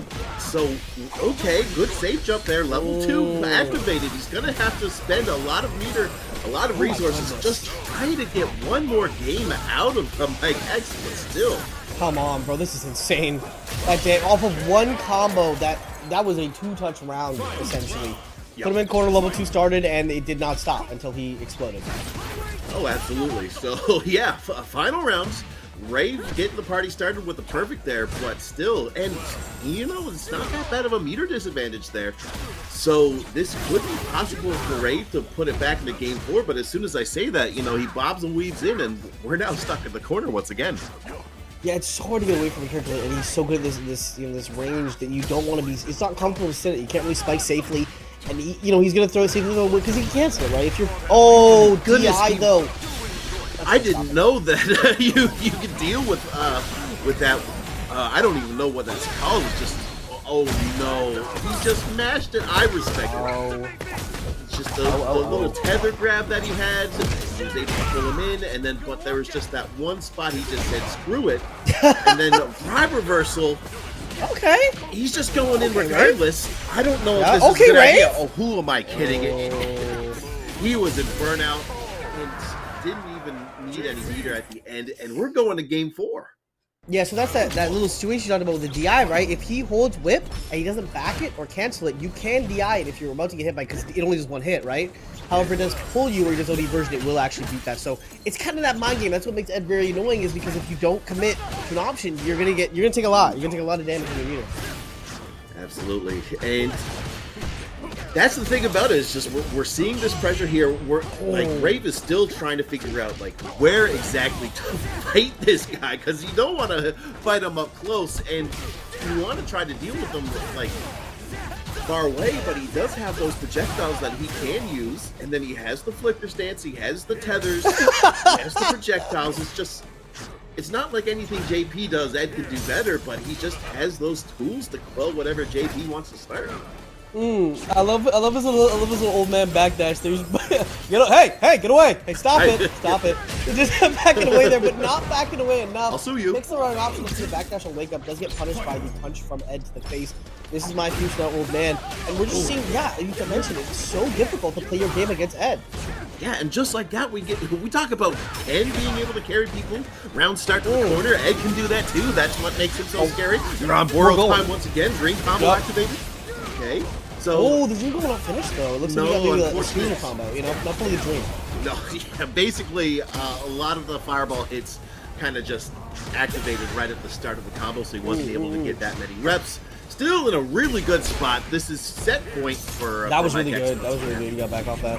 Oh my god, great teleport there. Level 2, yep. And he's stuck in burnout too, so he's not going to be able to do much stuff. I don't know if his level 1's going to be able to bust through any of the offense that Rave provides. So once again, we're at the corner. Cross up denied. Back thrown to the corner. Look at that. He was forced to block cross up there. Yeah, I think right now though we're in a really good spot again for Mike because he's low on meter. You're playing Ed. You're gonna chunk that slowly. You see now he's like the tax man. Give me some of that. He's slowly pinching. Oh, this level 2's gonna hurt so much if he gets it. There it is. He jumped and he gets punished for it. What are you doing, man? Caught lacking its Ed options. He's gonna hurt. Try to jump, but that was honestly mostly a win. It was a scary decision. Had to make one. And unfortunately, it wasn't the right hard. But actually, to touch on that, we're gonna jump to a different way. So we saw before these two kind of characters that were forced to kind of play together. But both these characters can kind of play a little bit of a part if they have to, right? They, you know, obviously, Dhalsim's the better character for zoning, of course, but. You know, A.K.I can kind of jump in. She has that neutral skill with that dive that can really mess up his stuff, but he has float. So, what do you think about this? What do you think is going to happen in the matchup? You know, this is honestly a really weird matchup. That EX dive, that EX little teleport, the snake schmoo can help kind of get away from Liquid, but. Yeah. That move right there, the little snake poke there, you know, I believe it's a bit disjointed, but not as near as much range as Dhalsim's Lens. Good drive reversal there. Yeah, and then look at that. Just I like the awareness of him just knowing that EX bubble was out, so he had to teleport. Oh my gosh. But I feel like that poison bubble is going to be a really good tool to just get in, and ElderGoose knows that you just got to rush Dhalsim down. A.K.I does a good job of doing that. A.K.I does an excellent job of doing that. We're seeing now kind of what that can look like, right? Obviously, we have Liquid, you know, placed really well here before, but we're just kind of seeing the poke that A.K.I can do. She's really good at kind of speeding up and slowing down the pace. We're seeing, oh my god, all in the corner right now. You're almost at 50% HP, and goes for the grab, but smartly, Liquid able to kind of slow it down, get out of the corner and slow it down a little bit again. But, oh, we're out of meter almost. We're getting really low. That could, okay, that's not going to put him into burnout, but the drive reversal will. That's the tough thing about it. You get that new, oh no, I like that idea there. It's just unfortunate gap there, so he was able to escape. So Liquid does have another lease on life here, but he's just not having a good time with that string. And ElderGoose takes game one, and that's the tough thing about being in burnout. Yeah. I like that pressure though. Yeah, I like the pressure. Dhalsim's one of those characters you really cannot let it get away. If you get him in corner, you have to keep pushing buttons, dude. Do not let him get away. You don't want to deal with Dhalsim, like, you know, almost full screen with those limbs, the fireballs, the bouncing fireballs.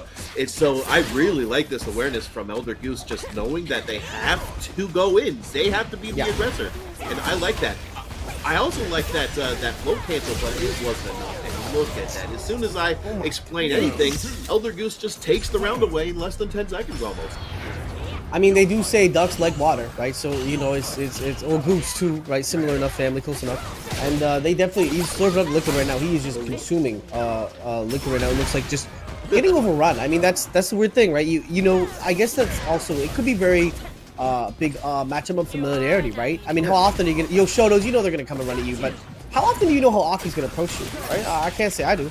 No, honestly, okay, that was cute, not gonna lie. Right? But that's what I'm saying. Here's the thing, like, not many people play A.K.I. We had two really good A.K.I players, if I remember correctly, ElderGoose and, of course, Pato, who did a really good job last week, if I remember correctly. So it's just, but there's even less Dhalsims at the Breakout Weekly, so Breakout Series. So this is very uncommon character. Yeah, this is just a matchup of unfamiliarity, and it's basically you're going to have to ask yourself, how comfortable are you rushing down Dhalsim, and on Liquid's side, how comfortable are you on defense? That's basically what it boils down to, in my opinion. And even to add, I mean, you know, don't disrespect, ElderGoose is a very good player, so it's not just any A.K.I either. It's also a very, very talented pilot driving the ship right now, and you are eating a lot of damage. This might be a level 3 conversion, potentially. No, gonna just let the natural reset of things here. The jump gets the grab though. Oh, one more hit and you're gone. One more hit and you're turning, you're exploding. Oh yeah, absolutely. So he needed a drive reversal there. Just didn't bet on it that he was going to do it, but it doesn't matter. A.K.I just got in regardless, and we're up 2-0 against Liquid. So this is a really good start. You always want to be up quickly, and you just kind of want to, you know, absolutely, get things done as quickly as possible. It gives you more time to rest to get yourself ready for the next match. And the winner of this, I believe, fights Jimmy. So you're gonna need as much of a break as possible to get some water stuff. But we can't count out Liquid yet. No, absolutely not. No, Liquid's definitely able to make a comeback here. It's so hard with someone like Aki, who's just so good at playing this range, and he's just struggling finding the ways in because Aki doesn't really, the serpent, the dive there is really hard to counter. They're not really jumping air to air. It's very much a slide move too. I really like that pressure there. Unfortunate mistiming on there. But Aki does get a chance to get out of the corner, still almost there, tries to drive rush in, and now we're dealing with, this is what I was talking about before, that little snake skewer thing, but he just reads the slides. A lot of things to extrapolate, I don't know if I'm using the right word. I know what you're saying, yeah. But yeah, it doesn't matter. Level 2 takes, doesn't take the game, but ElderGoose is on set point. The ElderGoose is really just feeling himself right now. There is a lot that Liquid is struggling to answer to, and we're seeing what that looks like right now. I mean, it's just hard to fight someone like Aki in terms we talked about it before. We're talking about it again, but it's so hard to keep her. Both these characters are hard to lock down, but it seems like it's just a little bit harder right now to lock down this Aki. Yeah, but Liquid is looking like they're using a lot more new varied tricks in their bag just to kind of overwhelm that Aki, just kind of put that stack overflow that we've talked about before in previous Breakout Series events, just trying to do so much stuff to introduce to Aki to get that perfect and just to try to just squeeze out one more game on the go. Yeah, don't go down and fight, and we are seeing now how we're fighting back. We're gonna put our best foot forward. Do not let yourself go out without a bang here, and put some perfect downs really start. Oh, the perfect parry too. Maybe Liquid learned something. The knowledge is becoming a little bit solid right now. Yeah, ElderGoose is using the projectiles to try to get in, and cupping it with like the EX teleport, not the EX teleport, but like the little move in. I forget the name of it. I'm so sorry, but it's just. Like Liquid was just doing a great job of just mixing things up with the float overhead, with the grab pressure, and the teleports as well. But now I'm stuck in the corner there. But once again, and here, huge! Look at that. That's so huge. So Liquid is at the perfect position for that EX fake strike to completely whiff, and then he just gets a nice, almost 50% punish counter there. Puts him. Oh, nah. That's so hilarious because of burnout. He had her. Oh my goodness. This was just. There was so much stuff to talk about in that round. Well, one thing I'm going to say about that, actually, the thing I really like about that situation, right, is that he waited to use level 3 right before ElderGoose would have his level 3, so it was less of a fear of him actually getting it. So by the time he finishes his ability, he's not burnt out, not even has level 3 yet. So he can't wake up with an option that isn't going to be unsafe. So he forced him into a bad spot there. He's going to hold this DI because you don't have level 3 yet. You can't fight back safely. And like he tried to go for like some kind of like checkmate situation, but with the drive impact, but it actually comboed into drive impact, so he didn't get that. So it was just kind of a weird situation, but he was still able to capitalize. And now we're seeing the whole momentum just completely backwards here. It's just it was 2 games of ElderGoose just rushing down Dhalsim, and then the last game was just Dhalsim figuring out, hey, this is what I can do to deal with it. And now let's just keep the party started. But great punish there. It's got him in. That was a gross cross-up. We haven't seen that yet, but... Oh my goodness, it keeps going. It does keep going, and he puts it back in poison, so the next thing is going... Stop it. Oh! Disgusting. I feel sick after watching that. Yeah, just imagine just trucking on in 500 miles an hour, stopping right at the end, and then just grabbing them. That's the scary thing about it. It's just, like you said, you got to deal with so much different stuff. Not only on top of that Aki does have a command grab as well, and just there was so much stuff he had to worry about. He was kind of worried about possibly like maybe a move into drive impact, but here we go. This has just been a reversal of fortune. Speaking of reversals, drive reversal does get him out and does put Aki in burnout. So it's gonna be a lot more rewarding and easier to kind of keep her in block stun if she doesn't just jump around. But look at this, he does put him in poison. The bait! Oh, the weight! Oh, what do we do with ElderGoose? Oh no! No, he still has a chance to take this round. Are you kidding me? But slithers in, and that's it. We discussed. I love that slide. I like that slide. The slide in the OD slide, just go in. So Here we True. go. Yeah, there's a lot of Guile? things going. Ooh, Ed? How for Ed? Okay. Okay, just gonna stick with Ed this tournament. So this is gonna be pretty interesting to see. You got the rush down that Ed provides. NuckleDu's Guile can do a little bit of rush down too with the perfect booms, but you know, I feel like you're gonna see a lot more Ed kind of commanding, kind of the offense. Oh, for sure. But I mean, we're seeing just what that whip is just such a problem for Guile sometimes. You can just go through it if you fully charge it, breaks through the booms, and if he's lucky enough, might even grab a little bit piece of the Guile boot there. And it looks like boom, that's what's gonna happen. Struggling to get in, or at least keep him away. Yeah, that's the interesting thing about Ed. I did not expect Ed to be such a great character in this game, and a lot of people have been putting him down as like possibly top 3, especially in Japan. And it's what I noticed last round is that he did EX flicker, the EX tether pull, and that just got him out of whatever Guile wanted to do. And yeah, here we go. We are on borrowed time here. It's gonna knock him up a little bit, and does get a little safe jump, but NuckleDu doesn't care. He's gonna throw you back in the corner. Yeah, I mean, it is cuffing season, and every time Ed says you're mine, I'm sure some girl there blushes, but right now he's putting the work in on Guile. I don't think he likes having Ed approach him. Gets the level 3 there. Huge damage here. Oh, you get pretty close to burnout if not fully burnt out. And if it does not burn out, oh, it does. Never mind. No, he's getting Sonic Boom. He's going to hurt. Yeah, as you know, this is we know this one's going to go down. That's true. He didn't need to play with his food there, but I reckon he did not mean to kind of whiff that. He had the blade up, but he didn't Sonic Boom afterward. He just did the backhand. Still in just such a pretty good spot here, and you know, not that much of a meter deficit, just around 1.5 meters. Yeah, but that little meter deficit is enough for Guile. You know, if he's ahead of meter, he's ahead of life, you can expect some Sonic Booms are coming at you faster than, you know what I'm saying? So that is kind of what you need to watch out for. But it does seem like if, you know, Ed's able to get these whips off, he's in a good spot. So it's interesting seeing how much NuckleDu's jumping in. Because he's not getting punished at force, so why stop, you know? Yeah, that's true. Spending a lot of meter there, but he's in such a really good spot. Unfortunate miss input there. He's going to go for the level 1 there. Green combo activated. Knocks him back in. Got one more time. Okay. Yep. Once again, I always forget how many reps you can do off of this, and just throws him again off of the recovery. Okay, drive reversals him off, and then just puts him back in. Oh my god, he doesn't get the Sonic Hurricane put in burnout too? This is just game 1. Are you kidding me? This is crazy. This is crazy. You know this is kind of wild when Ed can trade projectiles, but we're almost.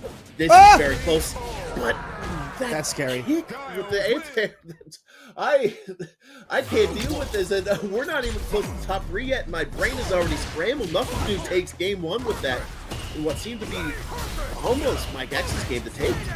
That's what. Yeah, I think MikeX was actually hoping that he might have been able to potentially hit level 2 off that damage he took, but it didn't quite do enough. It was like a pixel or 2 off, and we're seeing now the NuckleDu takedown right here, not getting touches yet by Mike, and he's just jumping like crazy, kind of exploiting. You know, when you have the whip in, you're not able to cancel DP. You can either move back or forward, but you can't DP right after. So just exploiting that weakness that Ed has. Absolutely, and just look at that drive rush. It's a throw. And just gets knocked back, but I really like that, just that low kick. But then I think that standing heavy kick, has been doing dividends for NuckleDu. Being able to consistently have another option to catch Ed out of the air besides flash kick is really great. Less committal, less damage, but it's not what he's looking for. He's just getting ready to go back to neutral there. But great jump out by MikeX.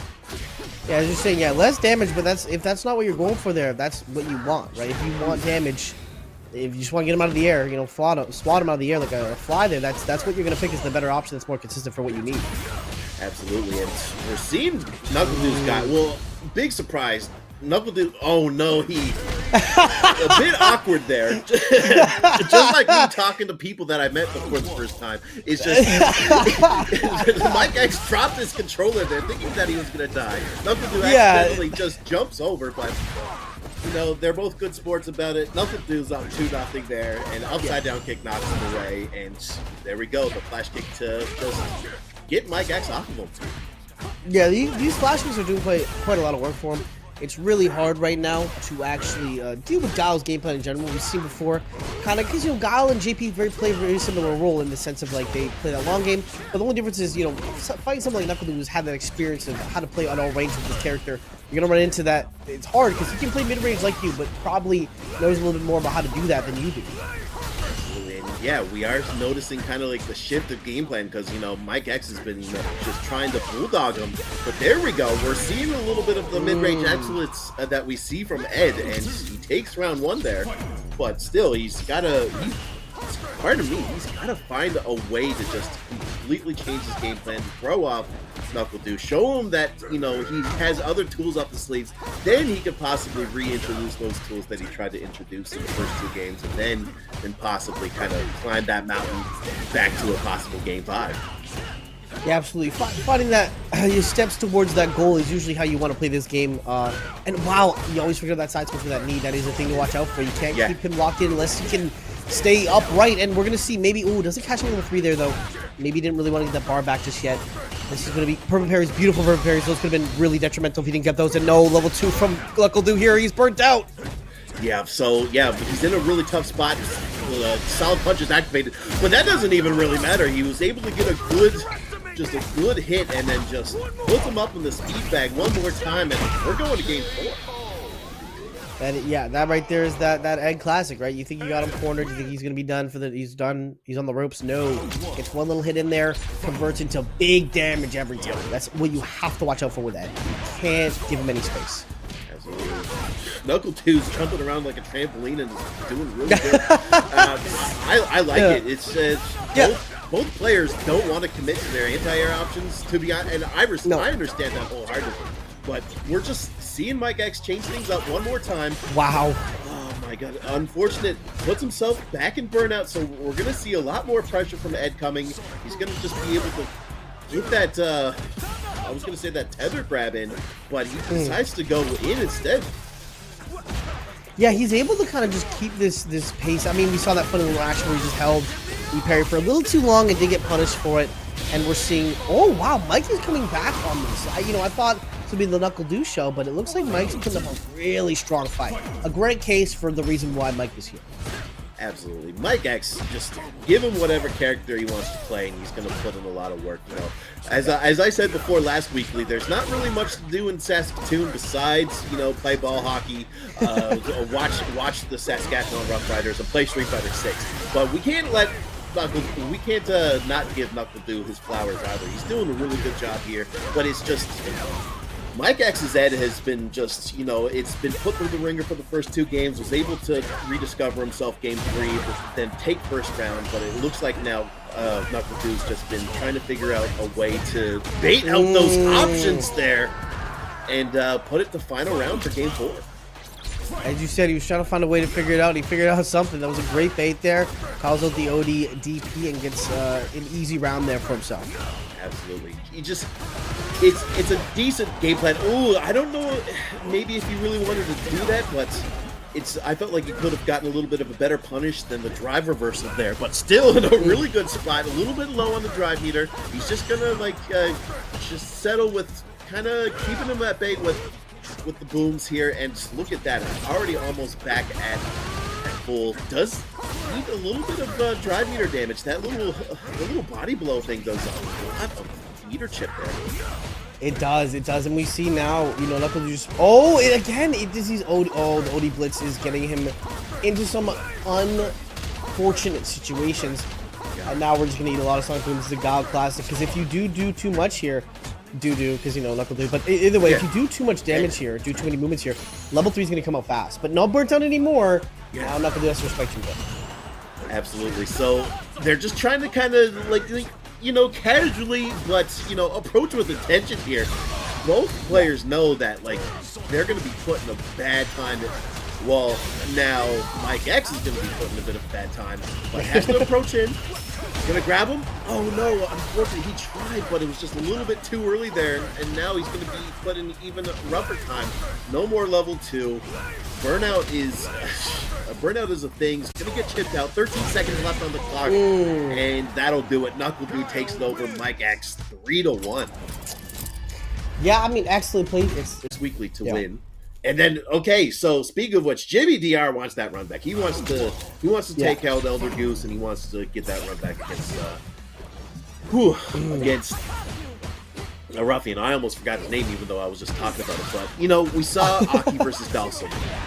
Yeah. Now it's A.K.I versus Marisa. This is gonna change. ElderGoose is still most likely 100% the aggressor because you don't want Marisa to be pressing buttons at you. So the best way to do that is to take advantage of her defensive weaknesses. Yeah, you do not want to give Marisa a lot of time to play the game. That is the name of the game. Unfortunately, against a character like that, you want to prevent her from pressing her big burly buttons. And we're seeing now ElderGoose doing a really good job of that. You know, kind of keeping this wall up. You're not going to move past. You shall not pass. Yeah. That's kind of what you got to do against a character like Marisa. Yeah, and I really like that intercept off of the Superman punch. That jump back there, thought it was going to take it out. Puts himself in burnout with the EX Scootum. Just has to go in now. He has no other option, but I really like the awareness from ElderGoose to take that. With the low attacks, the Gladius's punches do not have armor on the lower half, so great awareness there from ElderGoose. Yeah, being aware of those kind of small situations will really take you far. And we're seeing kind of, oh no, but it looks like this round is going to be maybe a Jimmy round. It looks like he's just able to throw these haymakers. So is this a perfect? Say it ain't so. I want to, yeah, Superman punch. Yes, it is. So Jimmy DR is the only player that I've seen, well, maybe a couple of other players, to go for the almost Killer Instinct-esque flip-out resets. It's where they like intentionally reset off of like a ground bounce and then just keep up pressure. It's actually crazy to me how well this works as Marisa. Unfortunate anti-air there. Still gets a piece of it though. This is what I talk about. You don't want Marisa to press buttons and you're just going to lose all of your HP. You're not dead, but you are in burnout. So is Jimmy, but you have much less HP than Jimmy. This could be you're in a bit of a rougher spot than Jimmy is right now. Jimmy's 100%. Oh, he happy, tries to truck through there. I forgot about the fact that I believe Heavy Superman Punch does have a hit of armor on it, so good awareness from Jimmy to kind of truck on in. But look at that. ElderGoose almost has meter in. Okay, we're back in, but this is still a rough spot. Whip punish. Great awareness there. And Jimmy takes game one. Yeah, I mean, you can only be so ElderGoose before, you know, your goose gets cooked. I mean, Marisa's grabbing by the neck saying, I'm hungry. Mama's hungry. Big chomp on him right there. And, I mean, that is what the character does. Oh, great start, though. I love that dive in. Start with some aggression. Oh, absolutely. I love those round start gambits, and it works. Look at that. She's going to do that step kick, and the EX Scootum just stopped her in place, but great awareness. That is one of Marisa's best and only really good defensive utilities. So great read from ElderGoose to know that they're going for EX Scootum and just decides just to wave that off with a neutral jump. So yeah, ElderGoose, like we said before, loses game one and then takes the first round of game two. It's just, I don't know what happens, but it just seems like whoever wins game one all of a sudden just takes all of their wins out of their sails, and here we are. So, but you know Jimmy, he's not going to take that line down. No, not Jimmy if anyone, but right in the corner. Laying down, but ElderGoose knocked down for 1 second, able to parry and block some damage here. Jimmy low on meter, but if you keep applying pressure, the meter that you have doesn't matter too much unless you get switched sides, which just happened there. Jimmy in the corner against ElderGoose, not where you want to be at all.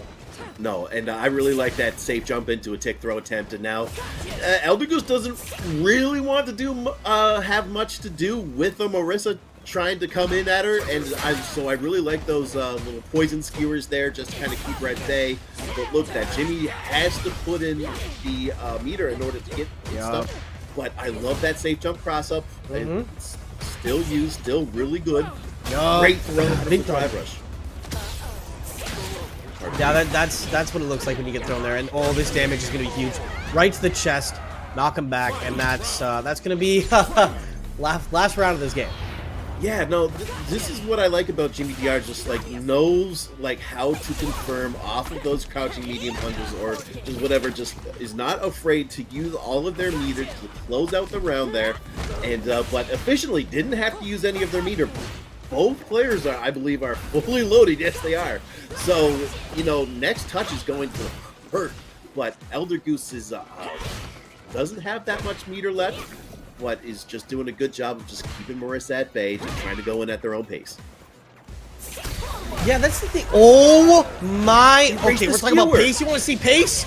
Jimmy's gonna tell you about pace right there. Gonna start with a big DI out of nowhere. Randy Horton and ElderGoose is very, very low on meter. But you know what? Building it back very closely. Actually, Jimmy might be the one who burns out first. No, we're playing a very scary poke game here. ElderGoose is gonna burn out first. Oh, this gets scary. This is where it gets very scary though. Oh, absolutely. So that's the thing about it. You get +4 frame advantage, and yeah, this Goose once again, unfortunately, is cooked, but it's still best 3 out of 5. So we still have possibly 3 more games to go. But like we said, it's easier said than done. You do not want Marisa to press buttons, but just like life, death, and taxes, you know, Marisa throwing things at you is just as certain. Yeah, a very common occurrence, an unfortunate one truly, but a very common one if you are the life of a goose right now in today's economy. Getting slammed right there to start off on hand me, but Jimmy able to just throw these, he's just throwing up moves right now that are so well timed they catch you. I mean, throwing a DI out neutral, hitting it, come on. Well, Come on, here's dude. like he read that skewer and just like he wasn't able to cancel in time. So Yeah. that was great awareness from that from Marisa to hit him out of that skewer with the drive impact. And that really just changed everything that round. It looked like ElderGoose was possibly taking game 2, but we're showing some more signs of life. We saw it in the corner. Level 1 gets grabbed. Are you kidding me? Do that? And then just trucks through with drive impact, knowing that if Marisa tried to go for a drive impact, they would have died. So great awareness by ElderGoose there. That is, I didn't know you could do that. I did not know you could do that. You learn something every day.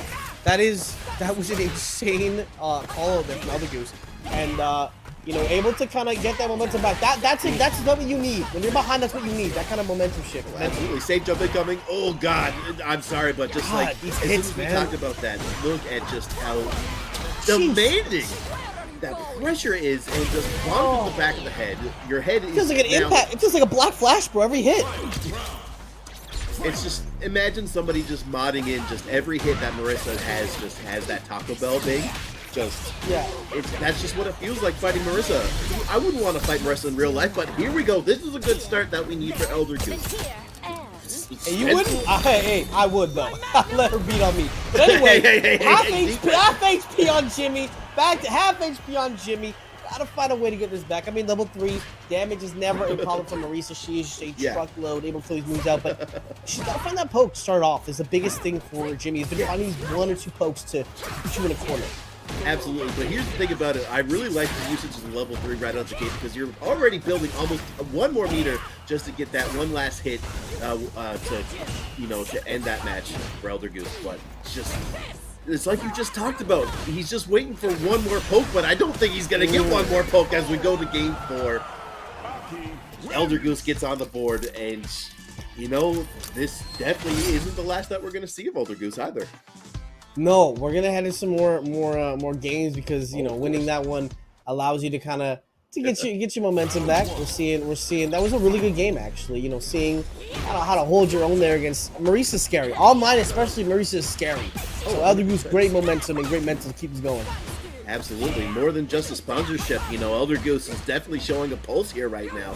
But look at that! Oh, that trade was ridiculous. I thought A.K.I was going to win that just because of the low profile. No dice though. Does get the poison stack there and gets the whip grab and just crumbles him with it. I don't even know what's going on anymore. That's not true. The poison application there was just the icing on the cake, and just unfortunately Jimmy DR just struggled that round, and we could possibly see a game 5 here. I'm thinking that might be the case. Right now because it looks like ElderGoose has figured something out. Oh, big poke here. Doesn't have time to parry. That's going to be a huge chunk of damage on your bar bait. here. That was such bait. Level 1, yup. Beat that up. Yeah, we saw Pato do that last week. This is the cool thing about it. He's in burnout now. He has the poison stacked as well, and he just tricks on through, and we're going to game 5. You know, for a second, I think ElderGoose thought, do I want to wait for the perfect? Because if you waited long enough for that white health to come back, could have got the perfect, but doesn't actually have that level of disrespect there. I gotta respect that. Get the too. dub. Get the dub. Just go to Yeah, game 5. it's tournament. It's tournament. It's not right. It's tournament. Ended here. Yeah, but still, I really like just the adjustment, and of course he's doing the same thing. Drive rush into command grab, drive rush into grab, just to kind of, because you know I feel like that ElderGoose was just doing a good job of just catching him with the faster buttons that A.K.I does provide, and Marisa just struggles just trying to deal with that if he's not ready. So we literally just saw the same episode, but it was A.K.I getting beat up by Marisa. Now we're seeing, that poison application. We're seeing the pressure, tries to go for the parry to get him off, and then look at that crouching medium punch.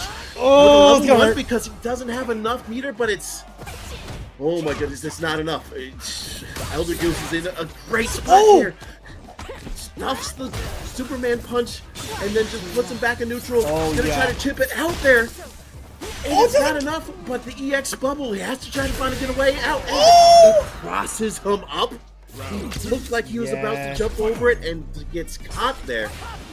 This is set point for ElderGoose. That was crazy. That was a crazy call there to just pull the bubble all the way back. He needs to jump back because you forced him with that slide there. That hesitation he had for a second, very scary. And we're seeing the damage too. I mean, ElderGoose is charged. Good block, great block. Great block there. And that would have been a decent amount of damage there, but fortunately with the grabs, doesn't get much off of it. Whiffs the grab from Marisa, and we get another poison application. Oh my, it doesn't punish the overhead, but still in a really great spot because once again, we are at low health, low burnout, no meter, so we're in burnout, and that's gonna do it. 2 games in a row, Jimmy DR1. And ElderGoose just said lock in and won 3 straight. And the ElderGoose is moving on. Jimmy DR out at 5th. Favorite, but here we go. Dude Sickle 06. rufianMX, Dude Sickle 06, the man who sent him, NuckleDu into losers game 5, and now Rufian, the 4-time winner. That is the 4-time winner. That's a lot of wins to have on your belt. So we'll see if Rufian can keep it up. Obviously, that is a heavyweight weighs the crown. So every time you win, someone is wanting to get back at you and then see if they can take it for themselves. So that is going to be a hard rule to maintain. Absolutely, and we're already seeing like the nutty stuff. He's awake. Okay, this should be the possible round there. Drive rush into Blanka stuff. Now this is interesting. I'm surprised that he had to use level 1 there to possibly close the round. And it didn't kill, but he was still able to get the whip punish there to close the round. This is what that was crazy. Yeah, I forgot about Rainbow Ball being used as an alternative way to kind of fake out an approach. I should have known that because we've been watching a lot of Blankas on the go, but time heals. I don't know. I often forget as soon as I stop watching Street Fighter 6. But hey, that's on me. But this is interesting. Rufian kind of plays more relaxed. If I remember correctly, I might be getting the Blankas mixed up between like Rufian and Zombie, but like it's just he kind of plays a little bit more slower, more methodical, and if Dude Sickles is just gonna be able to find a way to bob and weave around that, he's gonna do a good job, but puts himself in burnout. And great side switch there. That was really nice. Yeah, Rufian, he can pick up and slow down pace if he needs to. I've seen a lot of times where Rufian has played very quick, but if the game's not going that way, he slow down. He can, but get knocked in the face there by Ken. Gonna take round number 2. But that is level 2 on the side of Rufian. We've seen a lot of times what that Blanka ball can do, and level 2, it's electric boogaloo. He's probably gonna go for that. Yep. Still, that's the thing about it. He's probably still gonna be able to just get a level 3 and use that instead, but look at that, so gross. Drive rush into the coward hop, and it's just gonna carry him almost all the way to the corner. We're going to the corner. Yeah, we're almost basically there. I like that little emergency break there, but Dude Sickle doesn't fight, sends it back to neutral. Great perfect parry, not going to get too much damage here, but he's still at level, still had the install, so he was able to hit the corner there. Oh my god, jumps over the Shuri Repa. Okay, Rufian, I see you. Game 1 goes to Rufian. Yeah, we're gonna see that hurts. That's a rough start. You think you got it, but sometimes the DB doesn't. Blanka's just a true character, man. It's really hard to know if he's gonna jump out of corner. Yeah, I did not expect that little jump forward to float over the Shoryuken EX Shuri Repa, so good stuff there. But okay, gets Doesn't want to get thrown, gets punched for his troubles, misses though, but still in a good spot. Drive reversals to keep the momentum going. I like it. And it's just, look at that. The run cancels and then perfect parries the response there. So, great throw break there. Doesn't punish. This is interesting. This is the most I've ever seen somebody use drive reversal to just kind of keep the pressure. Oh my gosh! Look at that. Check his PC. Check his PC after this parry. Like just the combination of just being able to consistently perfect parry. He's awake once again. That's the second time now that he read that. And Dude Sickle is crazy, man. Just using the drive reversal to keep him in the corner. Then he consistently perfect parried there to just make Ruffian feel like he had no chance of getting out. But here we go. This is the momentum we need. But then, of course, the extra Ryuken to put things back into Ken's perspective. Yeah, right there, you know, it's one of those things where, you know, you're gonna have to really be aware because still got a lot of moves is what you want to do in neutral, but someone like Dude Sickle who's just holding you accountable with his parries, it really makes you have to think about what you want to do before you do it.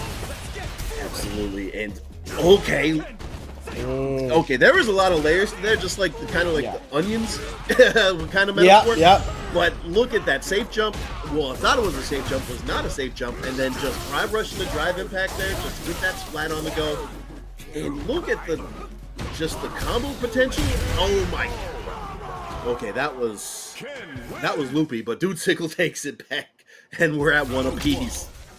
Yeah, the knowledge is crazy. Just the way he's playing is so smart to kind of the way they make this neutral scene. Neutral's made by the two players in the game. It's not always, you know, there's no definition of neutral really aside from that. It's what you guys make of it. And we're seeing now the neutral they're forming. It looks like a lot of TI and drive reversal. Absolutely. Okay, we get the Blanka-chan extension. That's nice. And then another one because he has no meter. He's in burnout. This is the scary thing about burnout, though. A lot of people tend to forget. Okay. That was the weirdest mix-up I've seen in my entire life. I don't think Ruffian expected that jumping heavy kick to go the other way, but hey, it's perfect, still a perfect. Yeah, perfect is still in fact a perfect, and he was able to make that all work out. But we're learning; they're adapting slowly to each other. It is crazy to watch real time. Look at that! There's just drive impacts. Pardon me, but this is what I've talked about. Like, this is like my favorite subject to talk about. Just the stack overflow. Just great punish, by the way. You got to deal with the drive impact. You got to deal with drive rush throw. You got to deal with dash up throw. You got to deal with dash up normal. You got to deal with whatever EX moves they have at their disposal. There's just so much stuff to deal with, and if you could just make a cycle of all those options, you're going to just do so much damage to not only your opponent's health, but their psyche as well. And he just says, get off of me, please. He does not care that he has to spend 3 bars to get to the final round. He's cool with it. Game 3, this is going to be a big one. Whoever wins this is going to possibly, you know, take the set the next game that they win. That was a crazy move to pull out there. I mean, with Blanka moving in, it's really hard to tell sometimes when he's taking the light option there, but able to call it out, that really slick option. Oh, we're seeing a big damage here. We're going to corner again. Yep. Express delivery by the side of Ken. You know, he's broke, but he's not that broke. He can make sure to deliver you a good package. And level 2. Level 3! Yep, level 3. I kind of like this. I don't know if he's going to have enough, like, you know, resources to possibly build another bar, but we're going to find out soon enough. I like that he was able to get a potential mix-up, but that perfect parry from Ken just kind of nullified whatever progress that he made. And the EX Blanka Rainbow, and he just has to taste all those fists, unfortunately, instead of said Rainbow, and it's 2-1 for Dude Sickle. That was a crazy call right there. To do the empty jump there and no option after the secret move right there that is fearful when you're defense against Ken. Oh, punish counter there. Nice grab, start off strong Ruffian. Trying to let you know why Ruffian's been winning so many of these. These grabs are coming in hot. Looking for a third one, doesn't quite get it. No, that was a crazy thing. Once again, he tries to go for the drive impact, but he's awake. And gets this cute little neutral jump there with the corner carry. I like that. To sacrifice his damage for carry there because he knows himself that he's going to provide a lot more pressure in the corner with the Jinrai kicks, with the throws. Parries it. Doesn't get the perfect parry, so he's not going to get the guaranteed punish, but knocks him back down. And we're just going to see the same little jabs pressure there. But look at that. Just trying to consistently get the meter back with the parries. Takes himself out. and puts himself in a bad spot here, and this could be another round for Dhalsim, putting him on set point. Oh, catches it lacking, but you're still so low. Anything will kill right now. Oh, yeah, catches him lack. Could have got a DP there, but safely just jumps back, kick into crouching medium kick there to take it away. Absolutely. Ruffian took game one, and then, oh no, I might have counted my marbles too soon. But, okay, that was a little bit interesting. I don't know if he wanted to end that combo and drive impact, but, Ruffian does have a bit of a mountain to climb here because of the fact that he took game one, and then Dhalsim just took 2 straight. So, great start to that. Catch him with a jump there. Able to get him all the way to the corner again, and we're seeing now Dhalsim, gets punished heavily though here. And the side switch, that was so smart, but doesn't finish the food off. Sadly, Dhalsim was aware of that. Oh, throw the corner. Oh, another one. 3C3? No, level 3. Is he going to block? Yes, he is. Oh, God. And he's just spending it all. Wow. This is going to kill, but just like he just said, screw it. Heavy punch, drive rush, heavy punch, drive rush, heavy punch into super. And Dhalsim loses game one, then takes 3 straight as he sits pretty in Grand Finals winner side. Here we go. Ooh, Winner of this gets ownership of the NuckleDu. I don't know what we're going to get if ElderGoose wins and changes the name, but we'll see here. We're seeing Cammy right out the gate. Doesn't want to give him the Guile yet. Just wants to kind of warm up the Cammy. Maybe they feel more comfortable with the Cammy versus A.K.I here in this spot. I think if NuckleDu loses, he's got to change the name to NuckleDu, and then ElderGoose becomes NuckleDu. Like he's got to have a secondary NuckleDu. If he loses this, I think it's the contract. I think I saw the contract before the stream. I think that's what they're gonna have to do. Yeah. So, but we're seeing, Cammy might be the play here. It does force A.K.I to be on the defensive, and that's what you want to be doing, right? If you let A.K.I approach you, that's what things are a little scary. And obviously, Du has qualified many times and won many tournaments playing this Cammy, so this is no slouch character at all. Okay, sick, yeah. I'm a little bit more, acclimated, there we go, I can use big words, to NuckleDu's Guile, but I always tend to forget, and I do apologize that I do sleep on his Cammy. His Cammy has been putting in work, and, I do like this as an option to deal with other characters that Guile might not be comfortable with, because these are characters with two different play styles. So, but here we go. We got A.K.I set up now. We got the poison acclimated. I like the idea, but he's just kind of overshot. NuckleDu kind of knew, and now A.K.I's once again put on the defensive. That's true. Yeah, you're being on the defensive as his character is not where you want to be, but you know what? Making it work still, finding some good options, but that's going to be it, actually. Explosive round right there from ElderGoose. Yeah, had to use level 2 to kill there. Is a little bit rough there to spend your meter and not really have much of it for the final round. But that's just, how it goes. The lock and load, the critical art, I skipped my words there. The level 3 is locked and loaded from Cammy, so we're just going to see just a lot of mix-ups, just kind of whittle down ElderGoose to a point where, NuckleDu's going to be able to kill with the level 3. But right now, ElderGoose is showing signs of life. Signs of life, but unfortunately got caught lacking there for 1 second, but still, able to find some good. Oh, we're getting grabbed again. Oh, we gotta get out. Man. Yeah, we gotta great awareness though. But this isn't gonna kill. Goes for the safe jump. Great free reversal there to get him off, and goes for the chip out. Okay, NuckleDu. Game 1 goes. If you can, you should. Good setup there. Good awareness too that he's gonna be able to kill with the chip burnout. So with the burnout chip. So great cannon strike there. Good confirm. Puts her into the corner, misses the grab twice, but it doesn't matter. NuckleDu's gonna stay on you like white on rice. Absolutely. And that's the thing is even if you get NuckleDu in a situation where you take it back around, this is a player that's gonna adapt to you. These players know each other well, and we're seeing the damage too. Getting in corner against Cammy, never a place I'd want to be. Ooh, no, I love the prediction of the EX snake slide, but doesn't get much off of it. But I like the fact that he set up the puddle there, because, Cammy's going to have to get to you regardless. So you're going to get a free poison debuff there. Of course, that activates a lot of A.K.I's scary combo potential. So, but now it's gone, so he's going to have to find another way to put it back on. Unfortunate swing and a miss, goes for the vertical one, and just eats dirt for it as NuckleDu goes up another round. You mentioned he's going to have another way to find it out, and I think he found another way around that, actually. He found another way around it. It looks like he's working out quite well there.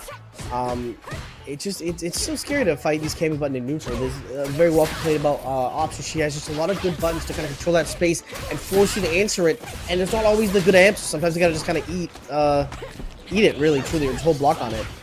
Yeah, and look at that. Just ending the combo with the poison debuff, like, you know, applied after spending it already is so cool. I really like the combos that ElderGoose, almost said ElderBeard, provides there. Once again, is going to go for the level 2 to take it out there. Still has another meter to play with, of course. Level 1 being an excellent reversal for A.K.I, which does apply the poison debuff. But look at NuckleDu go. This is literally the same scenario in game 1 here. And pardon me, my brain is just kind of decaying as we speak here. But okay, 2 grabs from NuckleDu, tries to shimmy, doesn't get anything there. ElderGoose is just hanging on for dear life, understandably so. This is oh my goodness, he's holding on for dear life, but it's not enough. The string is breaking right now, 2-0, but don't count him out. We saw ElderGoose before, remember? We thought, hey, this might be cooked, and you know he brought up a reverse 3-0, so I'm not going to count ElderGoose out just yet, but on paper, it's looking kind of dire. On paper, I can't lie, it is looking very, very scary. Yeah, no, it's NuckleDu. You know, you can't sleep on my boy, the Marisa main, Jimmy DR, but, you know, NuckleDu has just an unrealistic amount of accolades. He's burned out, bro. The games that he's played. It's been 10 seconds. Can I just say it's been 10 seconds? Like, come on, what happened? 10 seconds. Oh yeah, that ElderGoose is almost dead after 10 seconds, or? He's burnt out after 10 seconds. You know what? After about 30, he might be dead here. Oh my goodness! Look around. Yeah, that was smart to avoid getting cut in the corner. Yeah, that was crazy. Great awareness. He knows. NuckleDu knows. NuckleDu's probably played against. You mentioned that he played against ElderGoose before, so that's exactly what he's waiting for. He's waiting for the EX Snake slide, and just has been able to like punish those pretty consistently compared to everybody else. Okay, so it's now ElderGoose's turn. Gets the cash out. He's gonna plop it again. He's gonna cash it out one more time there. Just get that extra little damage from the tumble. But okay, so I like this idea. It's a cute little disjoint that little bubble provides, but it doesn't matter anymore. NuckleDu's got him in the corner. Yeah, NuckleDu's definitely able to dominate with that. But I like the, I like to step back, do it again, and see if the option works. It's get some knowledge, but well, you didn't have to do that to him. It's your own mod? Your own moderator? Really? Yeah, that's your homie. I don't want to be a NuckleDu enemy if that's his homie. Come on, bro. That's 3 up and 3 down as NuckleDu's Cammy. His Guile is also scary in your face too. You got Rufian's Blanka. You got Dudesickle's Ken, who just tormented poor Ruffian in winners finals there in the corner. So absolutely, and we're gonna see. Obviously he's picking the Guile here. We've seen him back in the last season fighting Mena, and that could go either way. I mean, having that slide, the big thing, if you don't know out there and you're watching how to be Guile, when he does his the sonic boom, but he does the one in front of him first. It increases hitbox in front of his legs actually, so you can slide with Blanka and catch it pretty much every time. Okay, that's interesting. So basically, you're telling me that NuckleDu kind of has to pick and choose when he has to throw his booms kind of near the mid range. But knowing NuckleDu, I'm sure he probably has ways to maybe switch things up a bit, maybe kind of fake that, or maybe go for Sonic Blade. But yeah, he's just doing a good job of it's just like what you talked about, his drive rush overhead. See, that's where it goes, man. You got to be very careful. And it goes, you know what? Let's save level 1. I like deals. Give me that for free. Give me that American for free reset today. Yeah, I just can't. Wow, round start EX command grab right after taking the first round with American reset there. That's mad disrespectful. Blanka Chan's going to be able to approach, but then an even bigger brain move, using the throws, cutscene frames to not get hit by Blanka Chan, and we're back in neutral. Back in, he's going to hold that parry. I like that option there. We're seeing kind of how this looks. This is going to look so scary right now. It's just, Ruffian has these moments of just absolute, aggression to this slow pace again. It must be so confusing to play against at times if you're not used to that kind of style. Absolutely. He's trying to find a way to get in. Okay, I like this idea from NuckleDu to get the drive meter back there, but does have to eat not 1 but 2 throws. Yep. Okay, so oh no, that's safe from drive reversal there, so he's gonna once again possibly go down. Okay. Ruffian takes game 1 this time around. He wants that run back against Dudesickle, but will NuckleDu bounce back? We've seen it before. Will we see it again?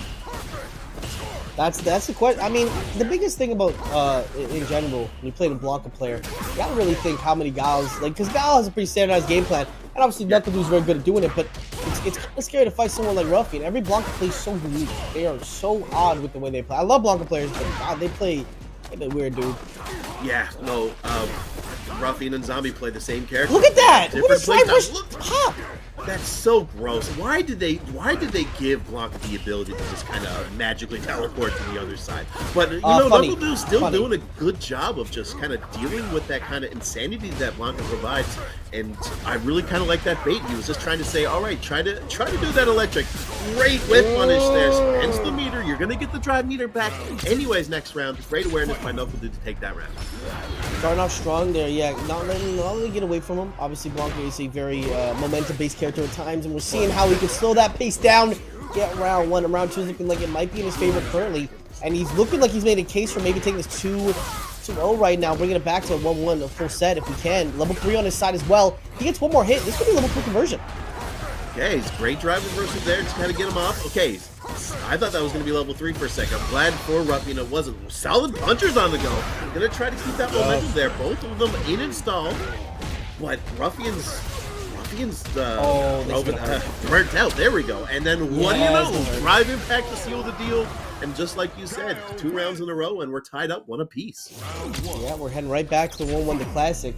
That was a crazy conversion. NuckleDu obviously trying to run it up here. He's getting these really strong starts, these couple hits to start off, and then kind of plays really defensively, right? Forcing Blanka to approach. Obviously, Blanka's good at that, but I mean, when Guile knows what you want to do, he's going to be really good at preventing that.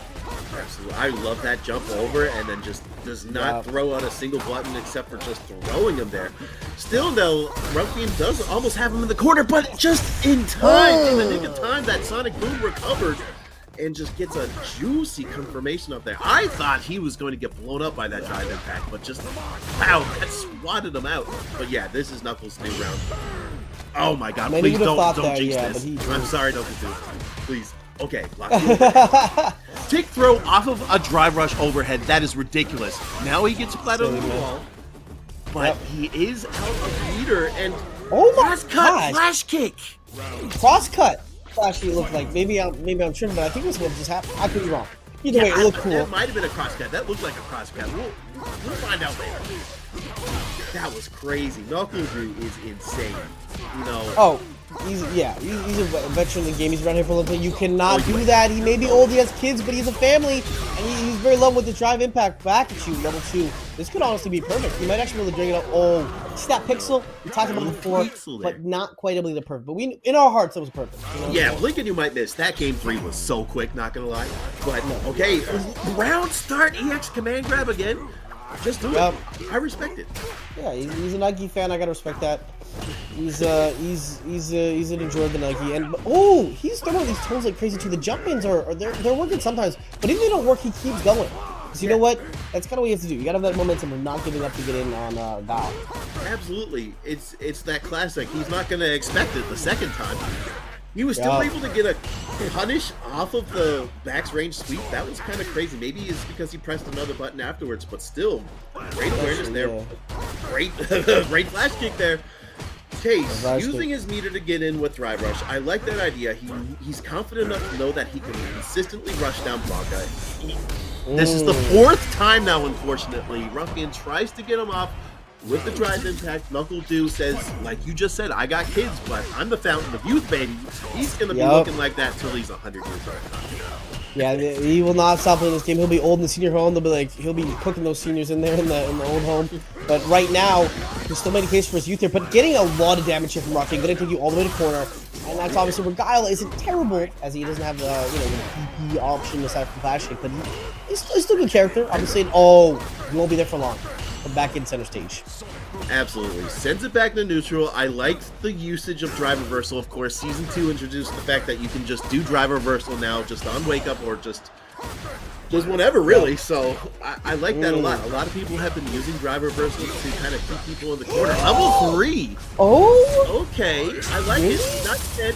He's nowhere near burnout, but he's just does have the life lead that he's just going to zone with booms. And then, okay, I like that idea, but the blade did not stay out long enough for him to kind of set up that checkmate scenario. And now... But you're burnt out. But you're burnt out. You're eating Look knees at for those days, little bro. cans there. It's back to gym class with you. Oh, good round from Ruffian. Yeah, he clutched that one out there with the ruffian, with the rainbow ball there. And now this is final round. Of course, NuckleDu is on set point. Ruffian can bring this back to game 5. But this has been just back and forth.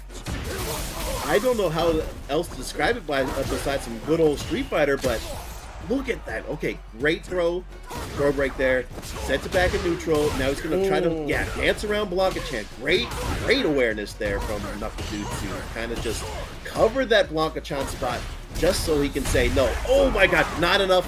The upside down kick got blown up there, unfortunately, for NuckleDu, but that's the thing about it. Did not expect him to just whip out the EX flash kick.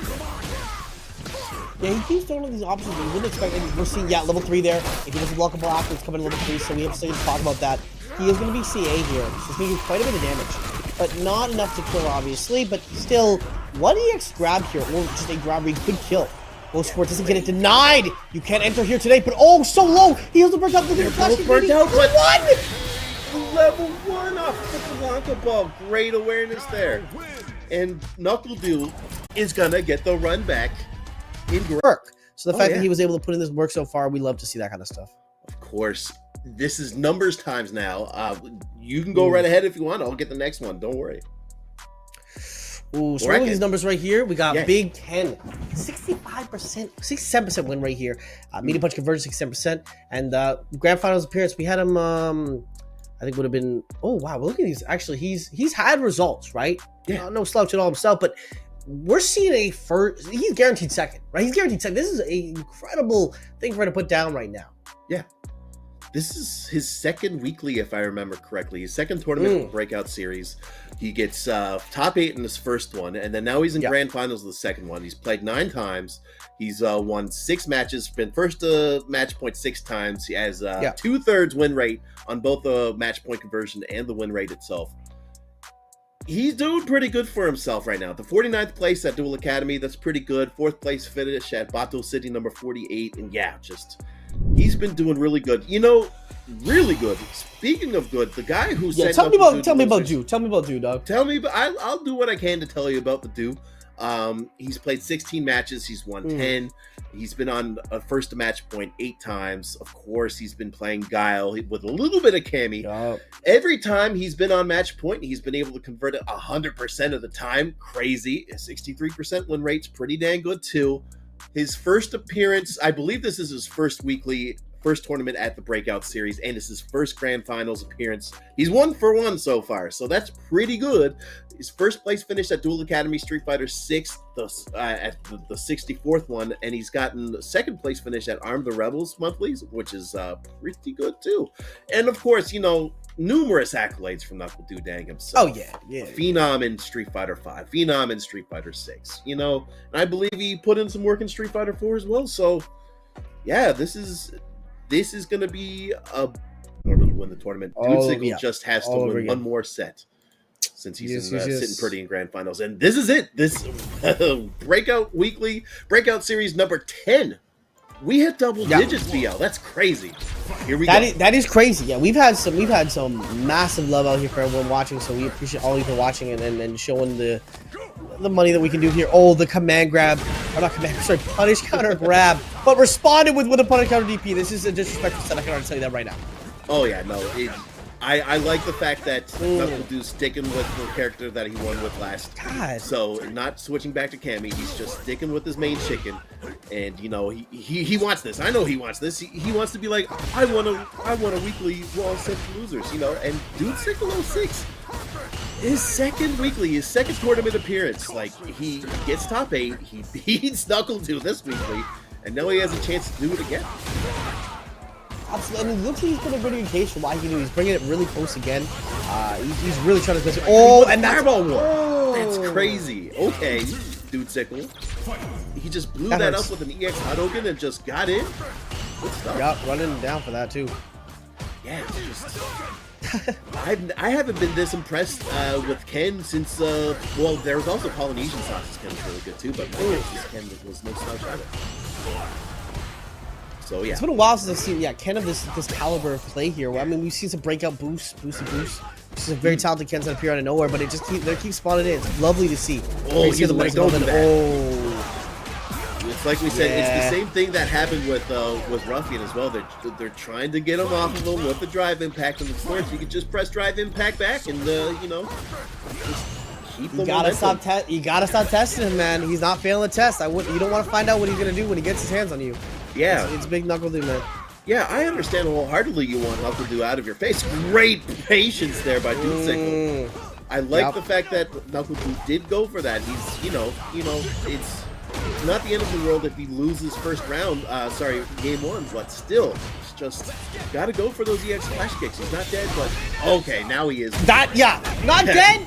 Clarify. No, he is. Yeah. He's done. He's so dead. I completely forgot how low HP he was, and the fact that he was just able to get that confirm off the Jinrai kicks. It was like a couple of jabs that he did in the Jinrai kick in the level 3, and it's game 1 for Dude Sickle. This is crazy. Okay, so like we said, player A wins game 1. Player 2 goes crazy next round, and this is exactly how it goes. Again, same situation as before. Yup. You're gonna find out every single time you want to DI, you're gonna get answered back against NuckleDu. He's not gonna let it happen. He will not stop it. And perfect. You know what? That's crazy. That's crazy. We came all the way around this just to have that happen. Absolutely.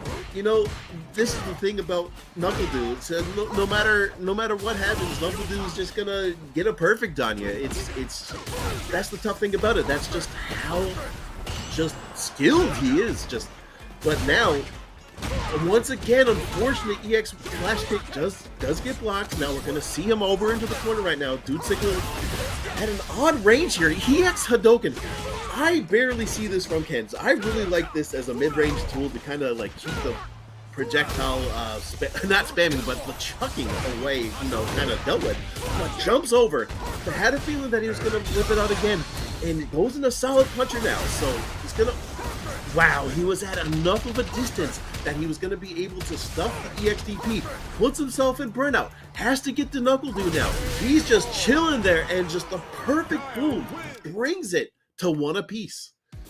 Oh boy.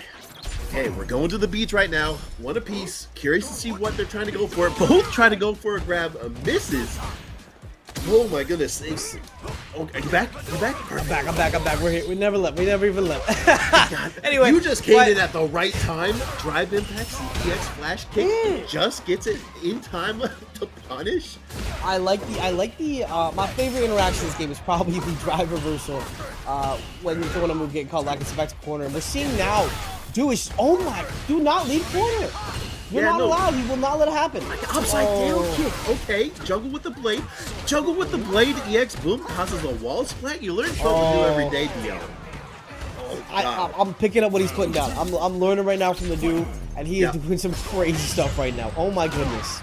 Yeah, just do it. Like honestly, like NuckleDu had a bit of a rough round, just like you know, getting his EX flash kick punished, but not this time around. He's able to get it, like, you know, just set up perfectly. And now, look at that. That was bait. He just really wanted him to get back thrown in that corner. And now, look at that. Uses his meter to drive rush into the corner, only to get thrown. Now he's slowly but surely getting chipped out here. Great get off me there. Run X. He's slowly getting scammer right there. Push all the way to corner. He's doing so much damage. But you know what? Gets the bar back a little bit at least. We're in a okay spot. It's just so hard for him to get in on Do. It worked so well before, but now every time you pick an option, he's getting called out. He knows what you want, and he will not let it happen. Even again! When will you learn? You cannot DI NuckleDu. It's not going to happen. This is the second person in a row, unfortunately, that just said, hey, let me just DI you a quick sec. And NuckleDu's just like, he's probably looking at the screen, just looking at him like, please? Yeah, I mean, really? like, he'll take it.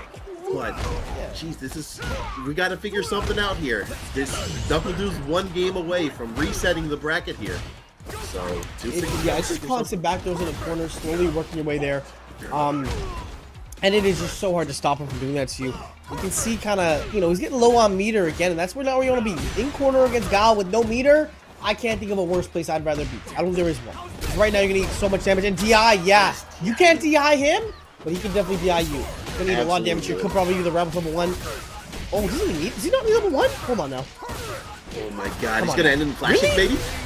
Oh. No, he just does boom into boom. This is shades of Street Fighter 5 all over again. So, I have a funny story. Do you know the player named Jen? Like, Jen Kwang?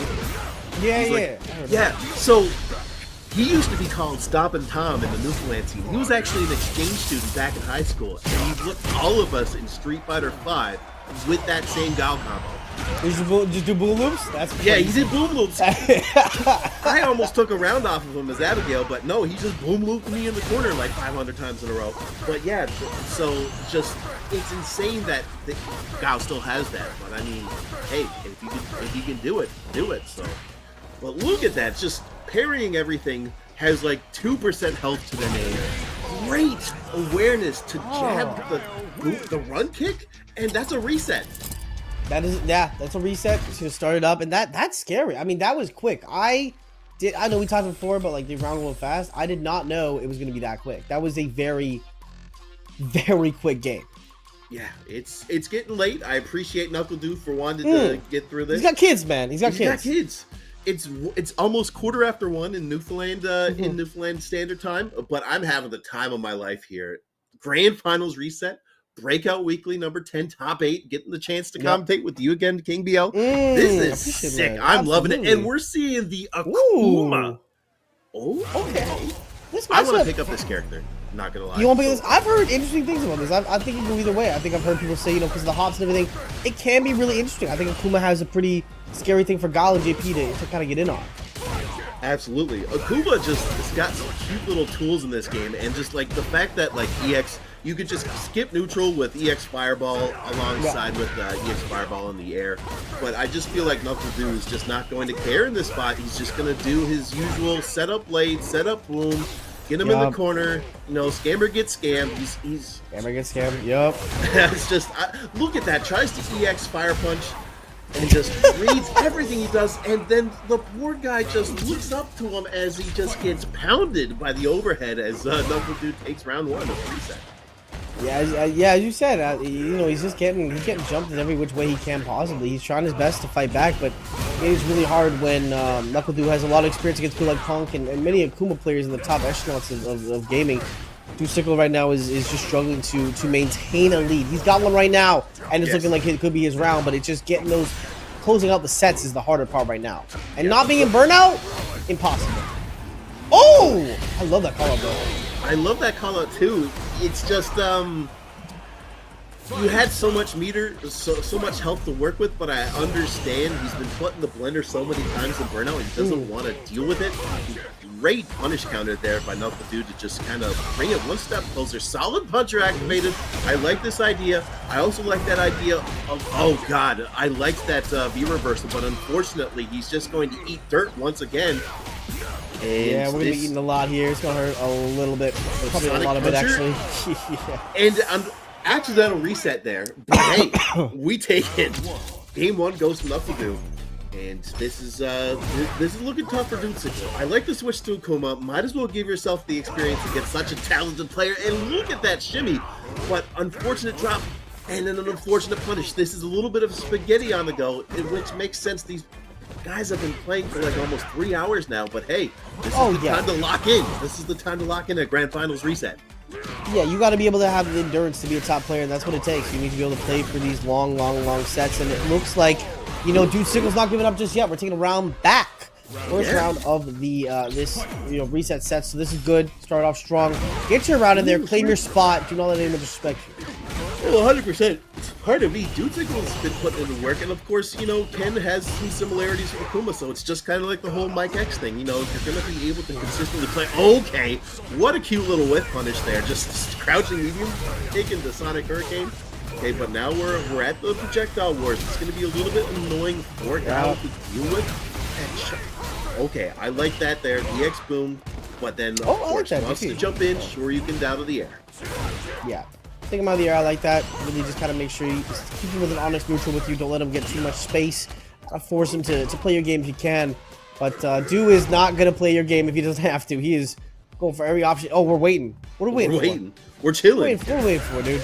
Oh! I haven't seen a stare down like this since Coach Steven Moons. And we're That seeing is a crazy, game yeah. Highway robbery. Hello, police. Okay, we're getting another game on the board. Good stuff. Doomsicle.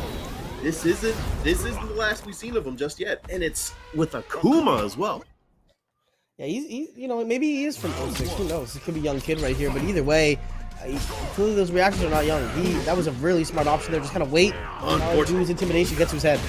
Yeah, so same thing happened last time. NuckleDu was ready to punish. Looks like a potential safe jump. Okay, gets rid of the demon flip there with the flash kick. Demon flips out, doesn't get the punish, that's fine. Oh my god, he almost got the drive impact. I thought he was going to get it, but unfortunately not the case. Great safe jump there. That's so scary. You get a safe jump by doing a Tatsu into a sweep as Akuma. That is just disgusting. Look at that. Can't do a single thing. Yeah. Unfortunate drive impact there. I don't know if the drive impact was the best idea, but great awareness from NuckleDu to get that level 1 there to clutch out that round. Yeah, maybe not the greatest option there, but still, you gotta try your best to get what you can out of that. Able to get him throw here. NuckleDu able to just kind of keep this lead every time. It seems like the start of the game, he's able to find 1 or 2 hits and just maintain that slow burn, forcing you to approach. Well, that's not really always the best option for you to do. God, that light demon flip, almost messing with Du's timing. Not enough, though. But, okay, tries to go under, gets grabbed for his troubles. NuckleDu's being sent on his way to the corner. Pardon me, no Shoryuken there. But still, just, you know, it's weird when you get to say that Akuma's winning the fireball war against Guile. Still a bit of a life deficit, though. Oh, yeah, no. Akuma is just really good at these fireball wars. If he can get the lead, but he just has such trouble kind of keeping that lead, maintaining it, as we saw before. And, oh, the reset. Just let him know. We're just going to reset, just get a hit off just to flex. 2-1 for the reset here from NuckleDu. Yep, NuckleDu is on tournament game, actually. He's not on tournament point just yet, so can't count out Doomsicle. We're probably going to see another switch. We might see one more switch, go back to the Ken. But I like his Akuma. We're thinking. His Akuma took a game off of his Guile. That's pretty cool. Yeah.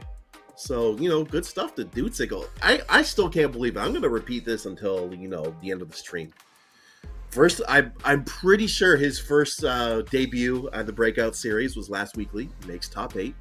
And then all of a sudden, makes top 8 once again. Upsets NuckleDu game 5. And yeah, he gets the reset on you and possibly could win next game. But hey, he still did it. Like, he's making NuckleDu work for it. Yeah, no, absolutely respect to this player. He is making him work for it. Not an easy feat to get to someone like Du to push them to their limit like this. Yeah, and he's been putting in some serious work. This is very impressive. This is nothing short of very, very amazing. You should definitely have some proudness regardless of the outcome of this set. You know, definitely be proud of what you did to get to where you are. But it's not over just yet. Nope. I still think this Ken could cook given the right circumstances. Absolutely. He's done such a great job dealing with Ruffian in the corner, but, like, he hasn't really been given the opportunity to put NuckleDu in the corner himself. It's usually just been NuckleDu just keeping the pressure in the corner and just doing a good job of just preventing whatever options. Okay, gets the sweep, and then tries to jump over him. Doesn't even move past him. That's unfortunate, but still almost gets him back in neutral. And we're just missing left and right, but great parry off the Dragon Lash. You're not going to get too much damage off of it, but you got the life lead. You're Guile. You're just going to throw booms. You're going to maybe put in a little bit of a threat that you're coming in. And, you know, probably just going to go back into zoning mode. And as soon as I say that, he hasn't. Yeah, after the parry, damage doesn't matter. He's not really trying to look for that. He's just trying to send him back, and he gets him. But as he forced to approach, he's able to slowly kind of burn him down again mentally. We're seeing what that looks like. Tournament point for NuckleDu. Sent the losers by Doomsicle, ran it back, reset the bracket, and now has put him in the corner. This has been basically the story of this set right now, is just Doomsicle can't get out of the corner. NuckleDu's keeping up the pressure. This could spell disaster. Sounded like a haiku, not the right format for it, but Sonic Puncher puts him into burnout there. He's going to put a couple more booms into him. Oh my gosh! Does not do the job. This is not fair. Parries it and ends the tournament with the perfect NuckleDu wins Breakout Series number 10 with style.